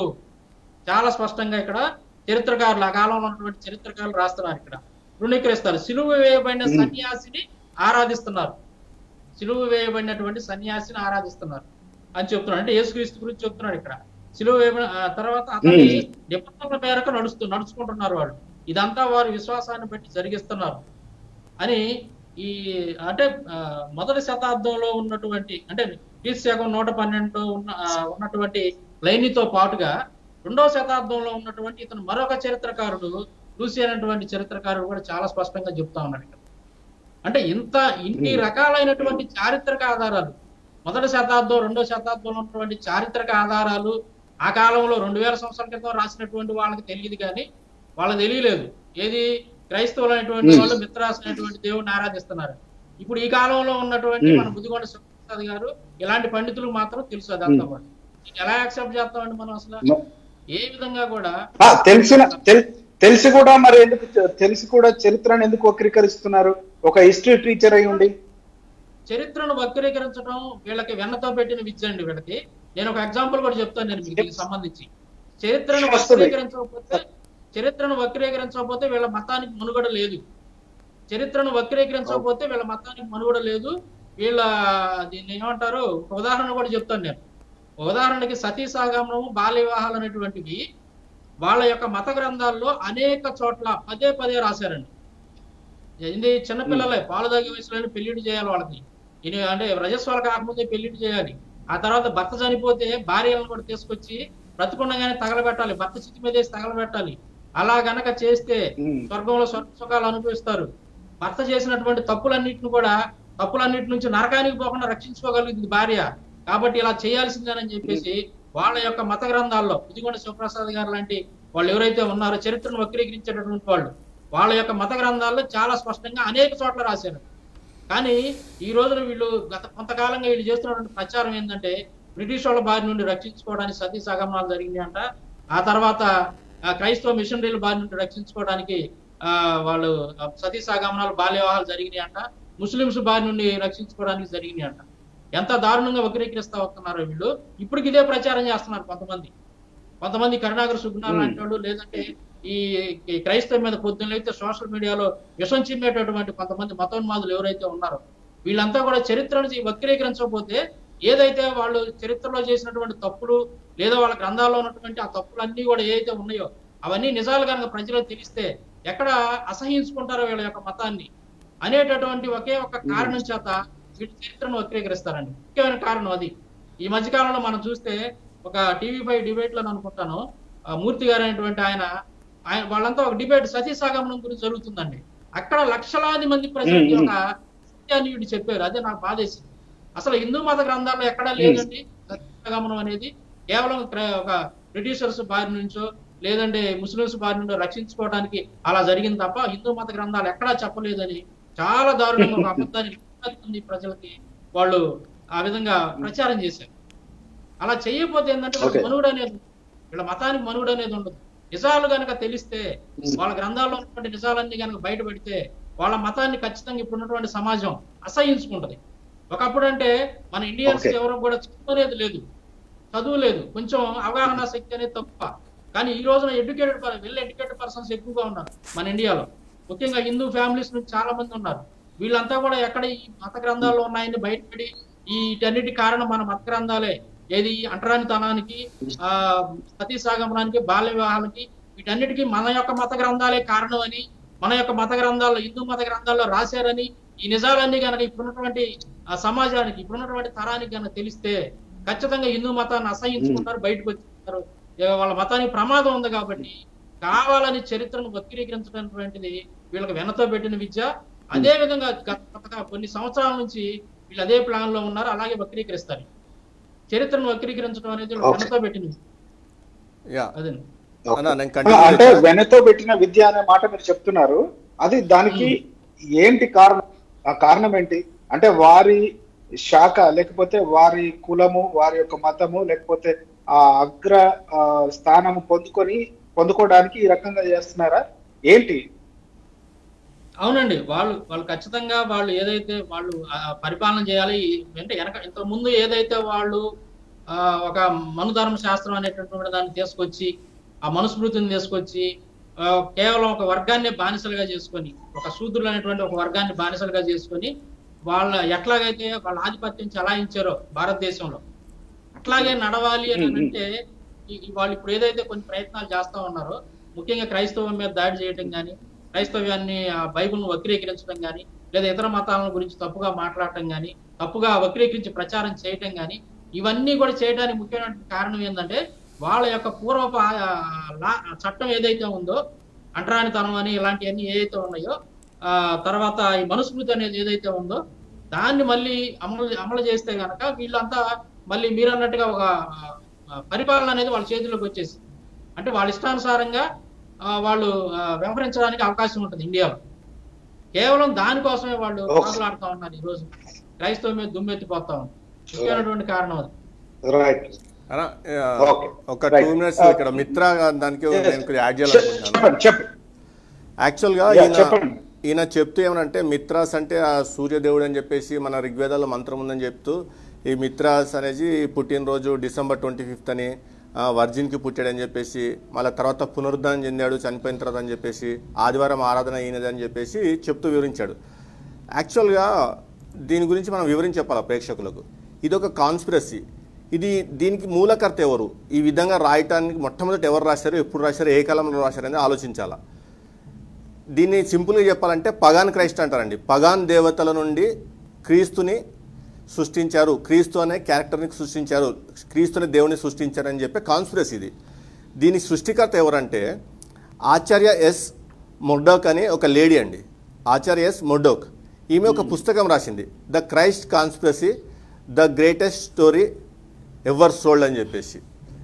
ఎప్పుడు రాసింది పుస్తకము? 1999లో రాసింది. ఈమె 1999లో ఈ పుస్తకం రాసి, ఈ క్రీస్తు అనే దేవుడు ఫలానా పగాన్ దేవుడు మిత్రాస్ నుంచి కాపీ కొట్టారు అని చెప్పే వరకు మొదటి శతాబ్దం నుంచి అంటే క్రీస్తు శకం 1వ సంవత్సరం నుంచి క్రీస్తు శకము 1919 ఈమె పుస్తకం రాసే వరకు ఎవరు తెలీదా? ఎవరు కనిపెట్టలేకపోయారా? ఇంకొకటి, ఇదే లేడీ కృష్ణుడు మిత్ అని చెప్పేసి కల్పితం చెప్పేసి అది పుస్తకంలో రాసింది కదా. ఈమె ఎవరిని విడిచిపెట్టలే, ఏథిస్టులు సహజంగా ఏంటంటే ముస్లిమ్స్ని, హిందూస్ని, క్రిస్టియన్స్ని, ఎవరైనా సరే మతాన్ని లేకపోతే దేవుని నమ్మే ఏ మతాన్ని వాళ్ళు క్రిటిసైజ్ చేస్తారు, ఆ మతము తప్పని చూపించడానికి వాళ్ళ నెరేషన్ వాళ్ళు వినిపిస్తూ ఉంటారు. ఈ ఆచార్య ఎస్ మొర్డోక్ అనే ఆవిడ క్రీస్తుని కల్పితము పగాన్ దేవుడి నుంచి రాసుకున్నారని చెప్తూ ఈ ముదిగొండ శివప్రసాద్ చెప్తున్న పాయింట్స్ మెన్షన్ చేసిన పుస్తకంలో. ఇదే సేమ్ ఆథరు కృష్ణుడు కూడా కల్పితమని చెప్తూ రాశారు. మరి నేను ఇప్పుడు ఇది క్రీస్తు గురించి రాసింది తప్పు అని చెప్పేసి ఇప్పుడు నిరూపిస్తాను. ఈ తర్వాత మీరు వచ్చి మరలా కృష్ణుడి గురించి కూడా ఆమె రాసిన తప్పు నిరూపించగలరేమో చూడండి. ఇప్పుడు ఈమె ఏం చెప్తుంది, మిత్రాస్ వచ్చేసి వర్జిన్ బర్త్ అనేదని చెప్పింది, కానీ తప్పండి. ఐగుప్తు చరిత్రకారుల పుస్తకాల ప్రకారము ఈ మిత్రాస్ అనేవాడు ఒక బండరాతి నుంచి పుడతాడు. పుడుతూ చేతిలో ఖడ్గాని తీసుకొని పుడతాడు. క్రీస్తు పుట్టుక అది కాదు కదా. బండరాతి నుంచి పుట్టడం అంటే వర్జిన్ బర్త్ అవుతుందా? బండరాతి నుంచి పుట్టడం అంటే కన్యక గర్భం నుంచి ఉద్భవించినట్టు అవుతుందా, పుట్టినట్టు అవుతుందా? కాదు కదా. క్రీస్తు జన్మకు ఈ మిత్రాస్ అని చెప్పబడుతున్న వాడి జన్మకు ఆకాశానికి భూమికి అంత తేడా ఉంది. సో దీన్ని ఎట్లా కలుపుతారు? అట్లనే ఈ మిత్రాస్ అన్ని ఎవరినైతే అంటున్నాడో సూర్యదేవుడు అని చెప్పుకున్నాడు, కాదండి. ఈయన battle first with the sun and then a primeval bull though to be the first act of creation. First పోరాటం చేసిందే సూర్యుడితోని, ఒక దున్నపోతుతోని. మరి ఈయన సూర్యుడు ఎట్లా అవుతాడు? ఎస్ఓఎన్గా రాసుకున్నారని ఎట్లా చెప్తున్నారు? ఇవి ఐగుప్తు చరిత్రకారుల పుస్తకాలు ఇవి. ఇప్పుడు నేను చరిత్రను పరిశీలించినాను, అది ఇంకొక విషయం గమనించాలా మీరు. ఈయన నోటితో అంటాడు, నేను చాలా చరిత్రను పరిశీలించాను, ఆ చరిత్రను పరిశీలించాను, అక్కడి నుంచి తీసుకున్నాను, ఇక్కడి నుంచి తీసుకున్నాను, కానీ ఎవిడెన్స్ చెప్పడు. ఫలానా పుస్తకంలో ఈ విధంగా రాసి ఉంది, కాబట్టి నేను ఆ పుస్తకాన్ని కోట్ చేస్తూ నేను ఇది మాట్లాడుతున్నాను, నేను మాట్లాడటానికి ఇది ఎవిడెన్స్, ఇది బేసు అన్న విషయం చెప్పడండి. ఈ పగాన్ క్రైస్ట్ అన్న కాన్సెప్ట్ ఆచార్య ఎస్ ముర్రో గారి ద్వారా క్రియేట్ చేయబడింది. 1999 నుంచి ఈ స్టోరీ స్టార్ట్ అయినాయి. ఈమె ఏదైతే చెప్పిందో పలానా మిత్రాస్ నుంచి క్రీస్తుని కాపీ కొట్టారు, పలానా అత్తీస్ నుంచి క్రీస్తుని కాపీ కొట్టారు, పలానా హోరోస్ నుంచి క్రీస్తుని కాపీ కొట్టారు, అవన్నీ ఐగుప్తు చారిత్రకారుల పుస్తకాల గ్రంథాలని పరిశీలించినప్పుడు ఈమె చెప్తుంది అబద్ధం అని తేలిపోయింది. అకాడమికల్గా పక్కన పెట్టేశారు ఆమె యొక్క వర్క్స్ని. Okay, right. ఫస్ట్ అబద్ధాలు ప్రచారం చేస్తున్నారు. మీరు టైటిల్ కూడా కరెక్ట్ భలే సూటేటెడ్ పెట్టారు. దొంగలు ఉన్నారు జాగ్రత్త, క్రీస్తు చరిత్ర లేదని వక్రీకరిస్తున్నారు, కరెక్ట్ టైటిల్ పెట్టారు. లేదండి, వాళ్ళు ఒక పుస్తకం రిలీజ్ చేయబోతున్నామన్న మాట చెప్పారు. ఆ పుస్తకం పేరే దొంగలు ఉన్నారు జాగ్రత్త అని పెట్టారు. ఆ పుస్తకం రిలీజ్ అవ్వకముందే మనం ఈ ప్రోగ్రామ్ చేస్తున్నాం అన్నది.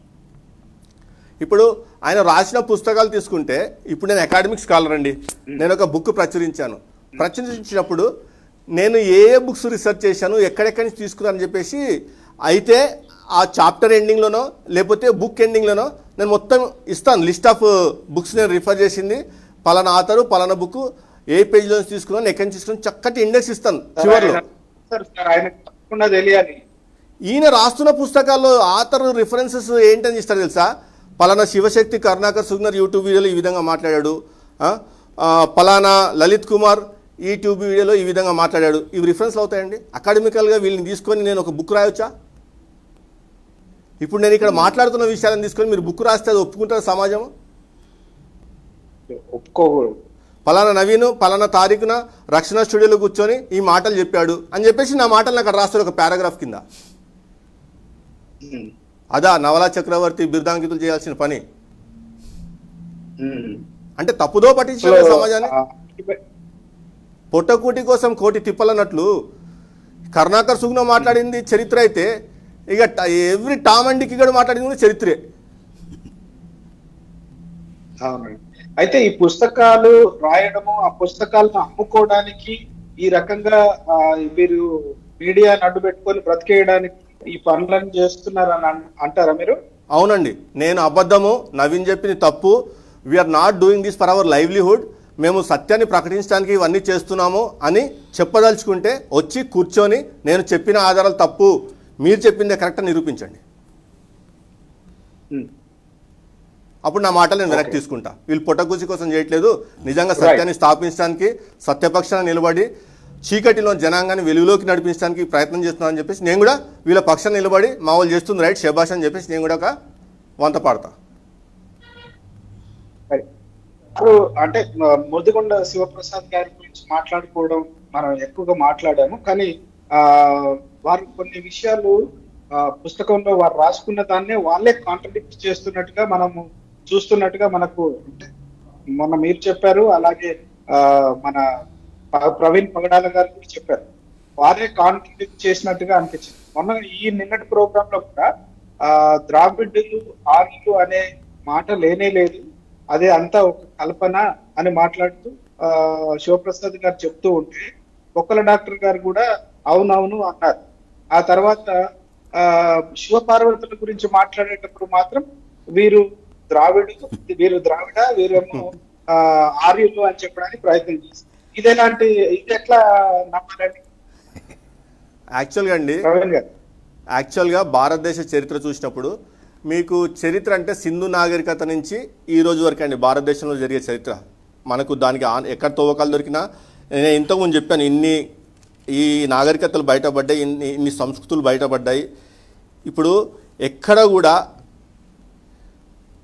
మన నాగరికతకు ఆనవాళ్ళని దొరుకుతున్నాయి అంటే సింధు నాగరికత నుంచి. అంటే వీళ్ళ పుక్కటి పురాణాలు అయిపోయిన తర్వాతనే ఆనవాళ్ళు దొరుకుతున్నాయి.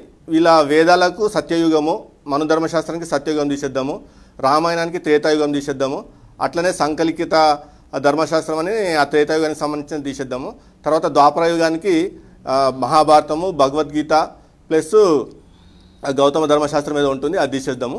ఇప్పుడు కలియుగానికి ఏ పుస్తకం లేదు, బుద్ధుని వాళ్ళ అవతారంలో చేసేసుకొని కలియుగానికి బుద్ధుని అవతారం ఒకటి పెట్టేసుకొని మళ్ళీ కల్కి అవతారం ఒకటి వస్తుందని చెప్తూ ఈ దీనికి పరాశర స్మృతి లేదా పరాశర ధర్మస్మృతి అని ఒక పుస్తకం ఇచ్చారు. ఇక్కడ అసలు భారతదేశం తవ్వకాల్లో బయటపడుతున్న చరిత్ర అంతా కూడా సింధు నాగరికత దగ్గర నుంచే.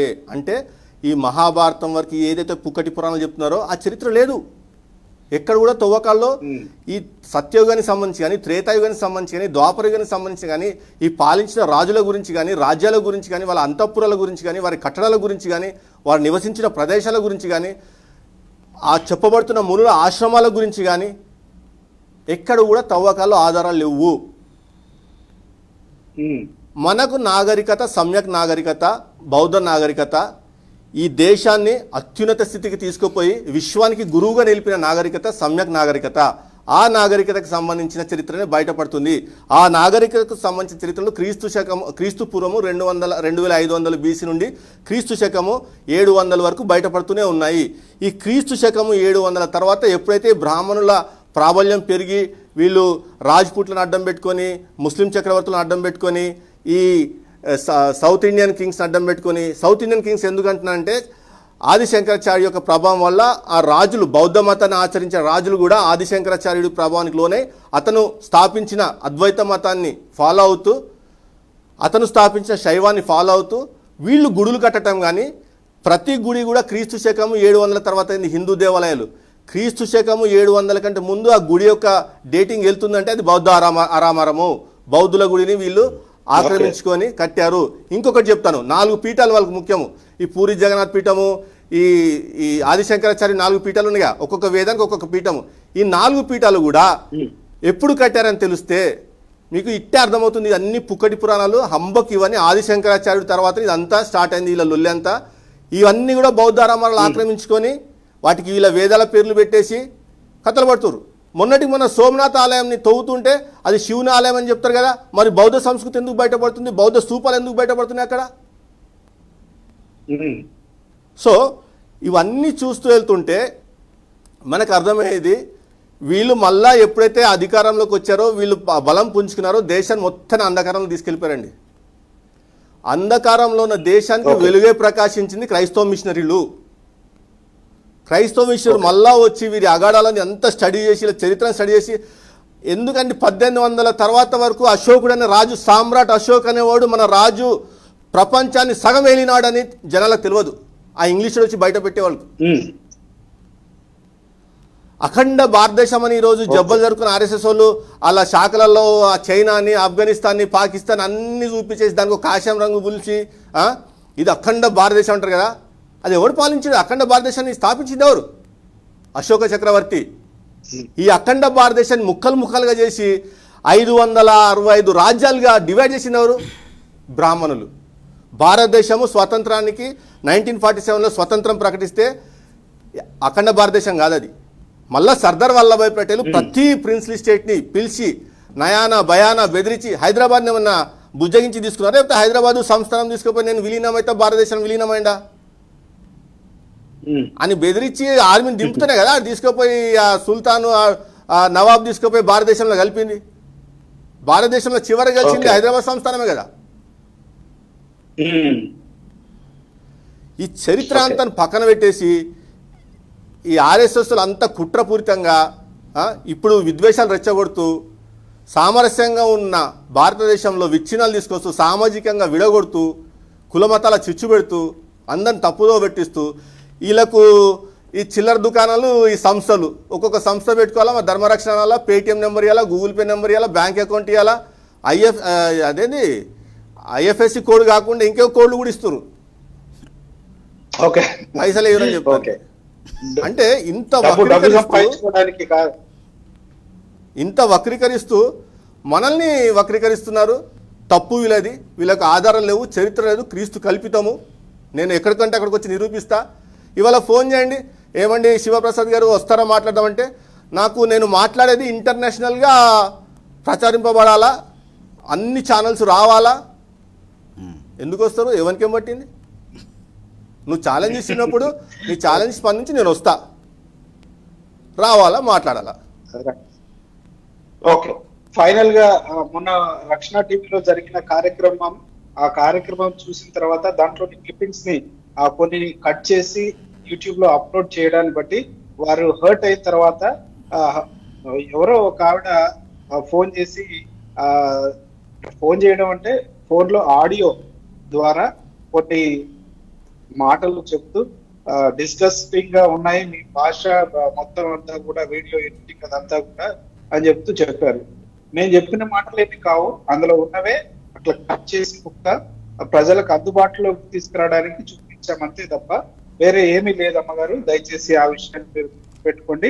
ఒక్కవేళ ఇప్పుడు కూర్చున్న ఈ వక్తలు ఏదైతే పిలుస్తున్నారో రండి చర్చకు అని పిలుస్తున్నారు, రక్షణ టీవీ వేదికగా మరొకసారి మిమ్మల్ని పిలుస్తా ఉన్నాం. మీరు తప్పకుండా అంటే ఇంట్లో కూర్చొని కాకుండా స్టూడియోకి వచ్చి ఒక మంచి డిబేట్ చేయగలిగితే మేము ఆహ్వానిస్తున్నాం. ఇంట్లో నుంచి నేను మాట్లాడతాను అనే పద్ధతి అయితే అక్కర్లేదు, మీరు ఇంట్లోనే కూర్చోండి. ఇంకో ఫైనల్ గా ఒక మాట ఏంటంటే నిజంగా అనవసరంగా మీరు కూర్చొని మా వక్తలను రెచ్చగొట్టి విషయాలన్నీ కూడా బయట పెట్టేదాకా చేసుకోండి, మీ బండారం బయట పెట్టించుకోకండి అనేది నా వినతి.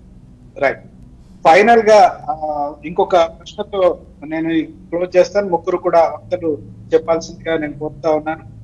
క్రైస్తవ్యాన్ని రూట్ లో నుండి పెరికివేయాలి మన దేశం నుండి, ఆ మతం భారతదేశంలో ఉండకూడదు అని చెప్తూ చాలా విషయాలు ఆర్ఎస్ఎస్ మతం అదులు లేకపోతే ఈ రకంగా చేతులు కలిపిన వీళ్ళందరూ కూడా చేస్తున్న దీనికి రూట్స్ లో నుంచి పెరికివేయాలి, 2021 లోపల క్రైస్తవ్యం లేకుండా చేయాలి అనే మాట వాళ్ళు ఇంతవరకు మాట్లాడుతూ వచ్చారు. ఇది సాధ్యమా కాదా, సాధ్యం చేయగలరా వాళ్ళు అనే మాట మిమ్మల్ని అడుగుతున్నాను. ముగ్గురు వక్తలు చెప్పి ఈ కార్యక్రమాన్ని తెచ్చుకున్నారు. మీరే చెప్పాలి ఎవరు ఫస్ట్ స్టార్ట్ చేయాలి.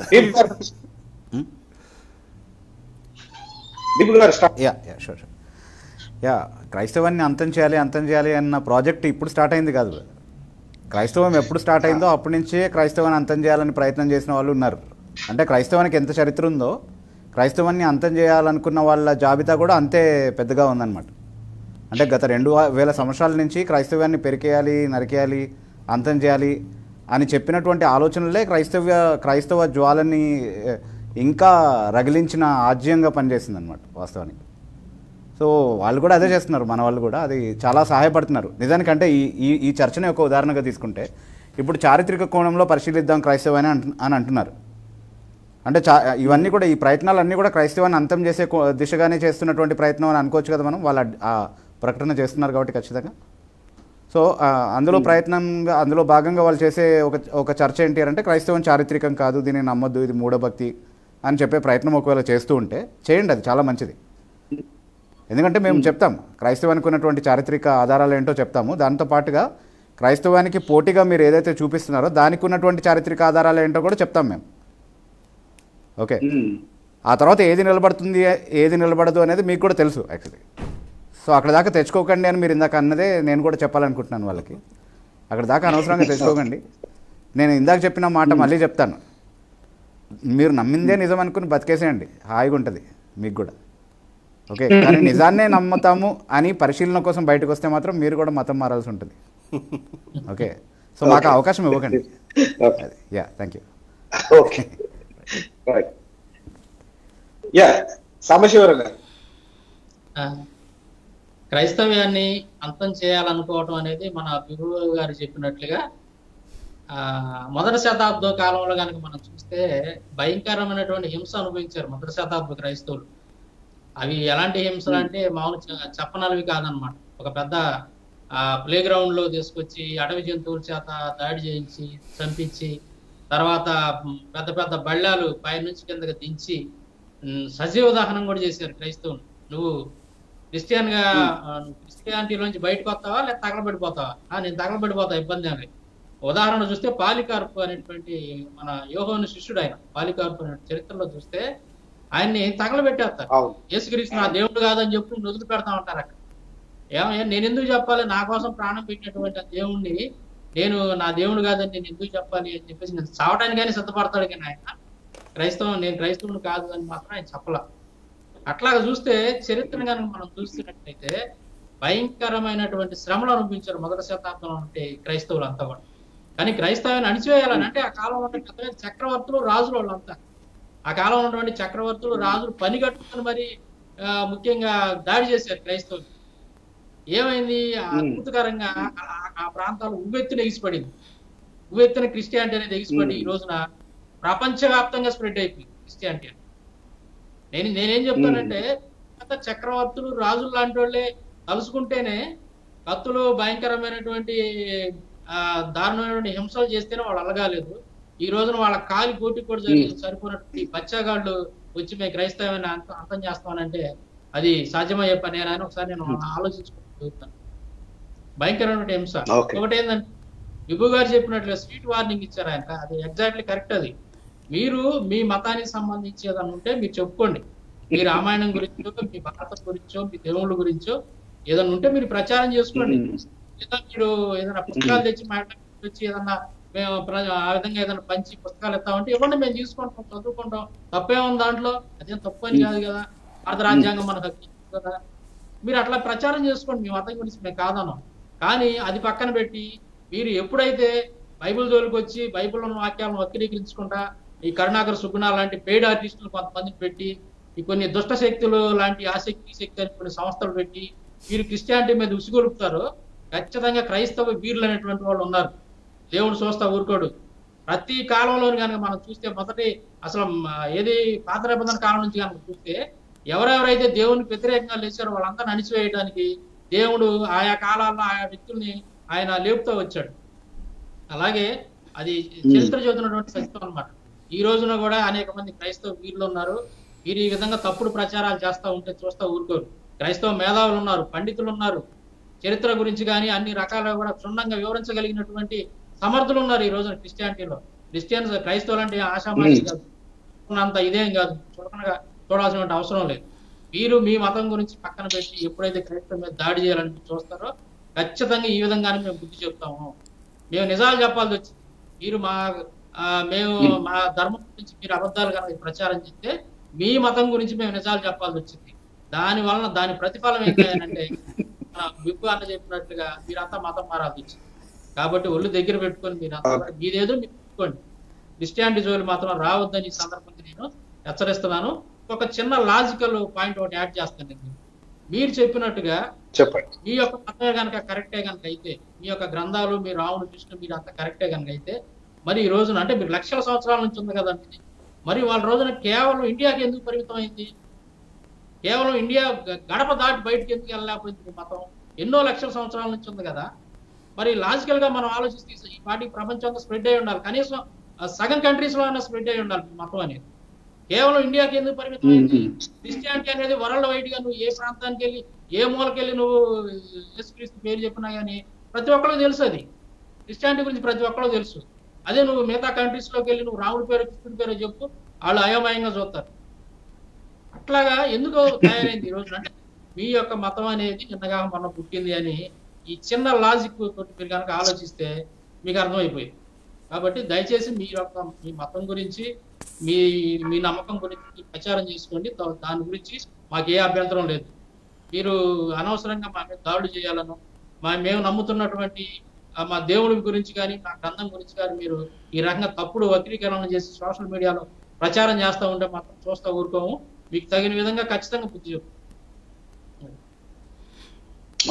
ఓకే, థ్యాంక్ యూ అండి సాంబశివరావు గారు. నవీన్ గారు. యా బ్రదర్, ఇప్పుడు క్రైస్తవ్యాన్ని కూకటి వేళ్లతో పెకిలించేస్తాము అని అన్నవాళ్ళు గుర్తుంచుకోవాల్సింది ఏంటంటే, అంటం అనేది ఈజీ. ఆ కూకటి వేళ్లతో పెకిలించడానికి 1920లో నుంచి స్టార్ట్ అయింది ఆలోచన అనేది. ఆర్ఎస్ఎస్ రూపంలో భారతదేశంలో స్టార్ట్ అయింది ఆలోచన. 1920 నుంచి ఆర్ఎస్ఎస్కి ఆక్సిజన్ లాంటిది క్రైస్తవ్యం కానీ ఇస్లాం కానీ. ఆర్ఎస్ఎస్ బతికి ఉనికి నిలబెట్టుకోవాలంటే వాళ్ళు ఎంతసేపు క్రైస్తవం మీద ఇస్లాం మీద దుమ్మెత్తి పోస్తుండాల. వాళ్ళ నినాదం ఏంటి? పైలే కసాయి బాద్మే ఇసాయి. సో ఇప్పుడు ఆ కసాయిలు అంతం కాలేదు, ఈ ఇసాయిలు కూడా అంతం కారు. ఇప్పుడు వాళ్ళు ఏమంటున్నారు? మీరు ఎందుకు ఇద్దరిని కన్నారు, 20 మందిని కానీ అవకాశం ఉన్నప్పుడు ఇద్దరిని కన్నారు, ఇప్పుడు మనము ప్రమాదంలో పడిపోయాము అని మాట్లాడుతున్నారు. ఇప్పుడు క్రైస్తవ్యము 2.3%, 2.5% ఉంటుంది. పోనీ కొన్ని లెక్కలు తారుమారై ఉండి అందరూ క్రైస్తవులుగా డిక్లేర్ చేసుకొని ఎంత వచ్చినా కానీ 5% అనుకుందాం. ఇస్లాం వచ్చేసి ఒక 20% 15% మధ్యలో ఉంటుంది. ఇప్పుడు ఈ బౌద్ధానికి సంబంధించిన రాజులు పరిపాలించినప్పుడు హిందూ ధర్మం ప్రమాదంలో పడలేదు. ఇస్లాం రాజులు వచ్చి పరిపాలించినప్పుడు హిందూ ధర్మం ప్రమాదంలో పడలేదు. బ్రిటిష్ ప్రభుత్వం వచ్చి పరిపాలించినప్పుడు హిందూ ధర్మం ప్రమాదంలో పడలేదు. కాంగ్రెస్ 70 సంవత్సరాలు పరిపాలించినప్పుడు కూడా హిందూ ధర్మం ప్రమాదంలో పడలేదు. ఈ బీజేపీ పరిపాలిస్తున్న 6-10 సంవత్సరాల్లోనే హిందూ ధర్మానికి ప్రమాదం వచ్చిందా? ఇప్పుడు హిందూ ధర్మాన్ని రక్షించుకోవటానికి బీజేపీ పక్షాన ఉసిగొల్పబడిన వాళ్ళే ఈ భాస్కర్ రాజు లాంటి వాళ్ళు, శివశక్తి కరుణాకర్ లాంటి వారు, లలిత్ కుమార్ లాంటి వాళ్ళు, ఈయన ఒక్కనే పెద్ద మనిషి బయటపడ్డాడు. కాకపోతే ఒక బ్రాహ్మణ కూటమి ఉంటుందండి దీని వెనకాల. నేను చాలాసార్లు పేర్లు కూడా చెప్పాను, పలానా వ్యక్తి, అతని యొక్క వ్యవహారం మీరు కనిపెడుతూ ఉండండి, మీకు అర్థమైపోతుంది అని చెప్పాను. వీళ్ళు మాత్రం ఎందుకు క్రైస్తవ్యాన్ని కుక్కటిలతో పెకిలిస్తామంటున్నారు? మరి వీళ్ళున్న శాతం ఎంత? 3% కదా. సో వీళ్ళు ఇట్లా కాదు బెదిరించాల్సింది. వీళ్ళు ఏం చేయాలంటే, ఇదిగో క్రైస్తవ్యం వల్ల భారతదేశంలో ఉగ్రవాదం పెరిగిపోయింది, అందుకే క్రైస్తవ్యము మనము ఉండనీయకూడదు. క్రైస్తవ్యం వల్ల భారతదేశంలో ప్రభుత్వం సరిగా పరిపాలన చేయలేకపోతుంది, అందుకే క్రైస్తవ్యం భారతదేశంలో ఉండకూడదు. క్రైస్తవ్యం వల్ల భారతదేశంలో కుటుంబ వ్యవస్థ చిన్న భిన్నానికి గురవుతూ దిగజారిపోతుంది కుటుంబ వ్యవస్థ, అందుకే క్రైస్తవ్యం భారతదేశంలో ఉండకూడదు. ఈ క్రైస్తవ్యం వల్ల ఆరోగ్య వ్యవస్థ అనేది క్షీణించిపోతుంది, అందరూ ఆరోగ్యానికి దూరం అయిపోయి రోగాల పాలవుతున్నారు, అందుకని క్రైస్తవ్యం భారతదేశంలో ఉండకూడదు. ఈ క్రైస్తవ్యం వల్ల విద్యా వ్యవస్థ అనేది కుంటుపట్టిపోతుంది, అందరూ విద్యావిహీనులై భారతదేశం పురోగమనానికి కాకుండా భారతదేశం తిరోగమనానికి పాటుపడుతుంది. విద్యలు లేక క్రైస్తవ్యం ఇందుకు కారణము అని చూపించి క్రైస్తవ్యాన్ని ఎల్లగొట్టాలా. ఈ క్రైస్తవ్యం వల్ల ఈరోజు మీడియా అనేది సత్యాన్ని ప్రకటించాలా, ప్రజల పక్షంగా ఉండి ప్రజల కోసం పోరాటం చేయాల్సిన మీడియా ఈ గోడీ మీడియాగా మారిపోయి ప్రభుత్వ పక్షంగా అమ్ముడు పోయింది, అందుకే క్రైస్తవాన్ని భారతదేశం నుంచి వెళ్ళగొట్టాలా. లేదా ఈ క్రైస్తవ్యం వల్ల ఇగో మతం ఈ విధంగా తప్పుడు పోకడలతో నాశనం పట్టిస్తుంది దేశాన్ని, భారతదేశ యువతను నాశనం పట్టిస్తుంది, అందుకు క్రైస్తవాన్ని వెళ్ళగొట్టాలా. లేదా ఇదిగో ఈ క్రైస్తవ్యం వల్ల భారతదేశ యొక్క వ్యాపార వ్యవస్థ క్షీణించిపోయింది, అందుకు క్రైస్తవాన్ని భారతదేశంలో వెళ్ళగొట్టాలా అని ప్రచారం చేయాలా. అప్పుడు కానీ ప్రజల మైండ్కి ఎక్కదు, అచ్చా క్రైస్తవం వల్ల ఇంత ప్రమాదం ఉందా అని. అప్పుడు ముదిగొండ శివప్రసాద్ గారికి బలం చేకూరుతుంది, ఆయన రాస్తున్న పుస్తకాలు విరివిరిగా అమ్ముడుపోతాయి, ఆయన లివింగ్ కోసం కావాల్సిన అంత ఏర్పడుతుంది, ఈ మిగిలిన చిల్లర సంస్థలు కూడా వాళ్ళు కూడా బాగుపడతారు. ఇది వీళ్ళు ప్రచారం చేయాలా. అంతేగాని క్రైస్తవ దేవుడు లేడు అంటే ఇటు నుంచి వచ్చేటప్పుడు ఏమంటారు, అరే మీ దేవుడు కూడా లేడు అంటారు. క్రైస్తవ గంధం ఫేక్, అరే మీ గంధం ఫేక్. ఎన్ని రోజులు వ్యవస్థ ఉంది, ప్రజలు చైతన్యవంతం కాబట్టి ప్రజల దృష్టికి ఏం వెళ్తాయి ప్రజల మైండ్కి, వాళ్ళకు చేయబడుతున్న పరిచర్యనో లేకపోతే వాళ్ళు పొందుకుంటున్న లబ్ధి ద్వారా ప్రజలు అర్థం చేసుకోగలరు. ఈ పలానా గవర్నమెంట్ ఇప్పుడు కేసీఆర్కి ఓట్లు వేస్తారు, ఎందుకు వస్తారంటే కేసీఆర్ ఇవి చేసినాడు కాబట్టి, మంచి చేసినాడు కాబట్టి కేసీఆర్కి ఓట్లు వేస్తారు. ఇప్పుడు ఆపోజిషన్ ఏం చేస్తుంది, కేసీఆర్ అక్కడ ఏం చేయలేదు, విద్యా వ్యవస్థని ఖరాబ్ పట్టించిండు, గవర్నమెంట్ వ్యవస్థను ఖరాబ్ పట్టించండు, కరప్షన్ పెరిగిపోయింది అని కేసీఆర్ మీద ఇట్లా సాక్ష్యాలు చూపించారు అనుకోండి, ఆటోమేటిక్గా ఈ వ్యతిరేక ప్రచారం చేస్తున్నారు కదా రేపు అధికారంలోకి వచ్చేది. అంతేగాని కేసీఆర్ ధర్మం తప్పు, కేసీఆర్ ఫాలో అవుతున్న గ్రంథం తప్పు అని చెప్తే ఎక్కడ వస్తుంది. కేసీఆర్ అంటాడు, అరే మీ అందరికంటే గొప్ప హిందూ నేను రాబోయ్, నేను చేసిన యాగయజ్ఞాలు మీరు ఏం చేసేది చెప్పురు అంటాడు.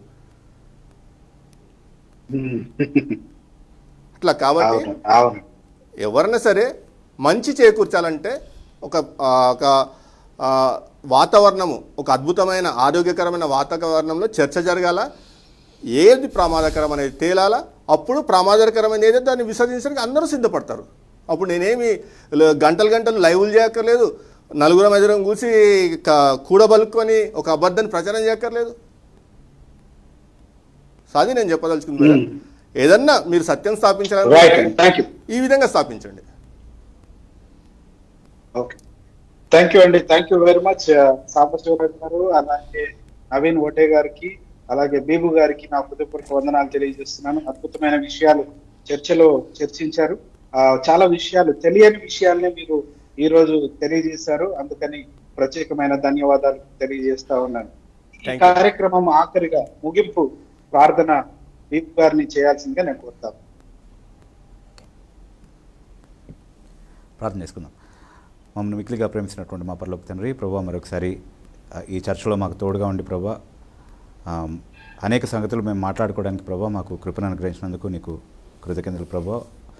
మరి ప్రజలు చైతన్యవంతం కావడానికి, ప్రత్యేకంగా క్రైస్తవ సమాజం చైతన్యవంతం కావడానికి ప్రభా అనేకమైనటువంటి వివాదాల గురించి సరైన అవగాహన వారు కలిగి ఉండటానికి, ఇలాంటి సవాళ్ళు విశ్వాసానికి వ్యతిరేకంగా వాళ్ళు ఎదుర్కొంటున్నప్పుడు వాటిని ఎలా అర్థం చేసుకోవాలో ప్రభా, వాటికి ఎలా సమాధానాలు చెప్పాలో, ఎలా విశ్వాసంలో బలపడాలో ప్రభా, అవసరమైనటువంటి అవగాహనని మేల్కొల్పుని ప్రభా క్రైస్తవ సమాజానికి అనుగ్రహించమని వేడుకుంటున్నాం. అలాగే ఈ దేశంలో ఉన్నటువంటి ఇతర ప్రజలందరి కొరకు కూడా ప్రార్థన చేస్తూ ఉన్నాం ప్రభా. వారు కూడా ఇలాంటి ఫాల్స్ ప్రాపగెండా విని ప్రభా మిస్లీడ్ అవ్వకుండా సత్యాన్ని అన్వేషించేవారిగా, సత్యాన్ని ఆలోచించేవారిగా ఉండడానికి ప్రభా, విశాల మనసుతో ప్రభా, ఓపెన్ హార్ట్తో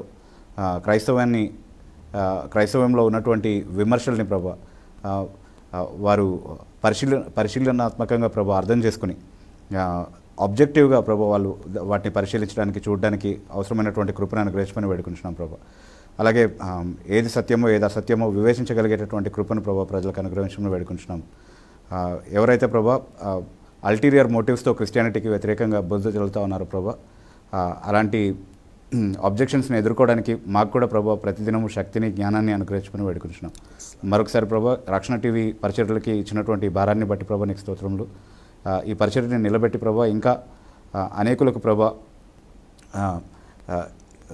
ఎక్విపింగ్ అండ్ ట్రైనింగ్ ఇస్తున్నటువంటి ఈ ప్రోగ్రామ్ని ప్రభా ఇంకా బలంగా నీ కృపలో వాడుకోమని ప్రభా, అనేకులకు మేల్కొలుపుగా ఉండడానికి ప్రభా ఈ కార్యక్రమాన్ని వాడుకుని నీ నామానికి మహిమ తెచ్చుకున్నాను ప్రభా. అలాగే మేమందరం కూడా ప్రభా సహకరిస్తూ ఈ కార్యక్రమాన్ని ముందుకు తీసుకెళ్ళడానికి అవసరమైనటువంటి కృప మా అందరికీ ఇవ్వమని, ఇంకా మాకు కావాల్సినటువంటి నేర్పు, జ్ఞానాన్ని ప్రభా మాకు అనుగ్రహించి నీ నామానికి మహిమ తీసుకొచ్చే వారిగా మేము ఉండలాగిన ప్రభా మాకు కృపను అనుగ్రహించమని వేడుకొంచు.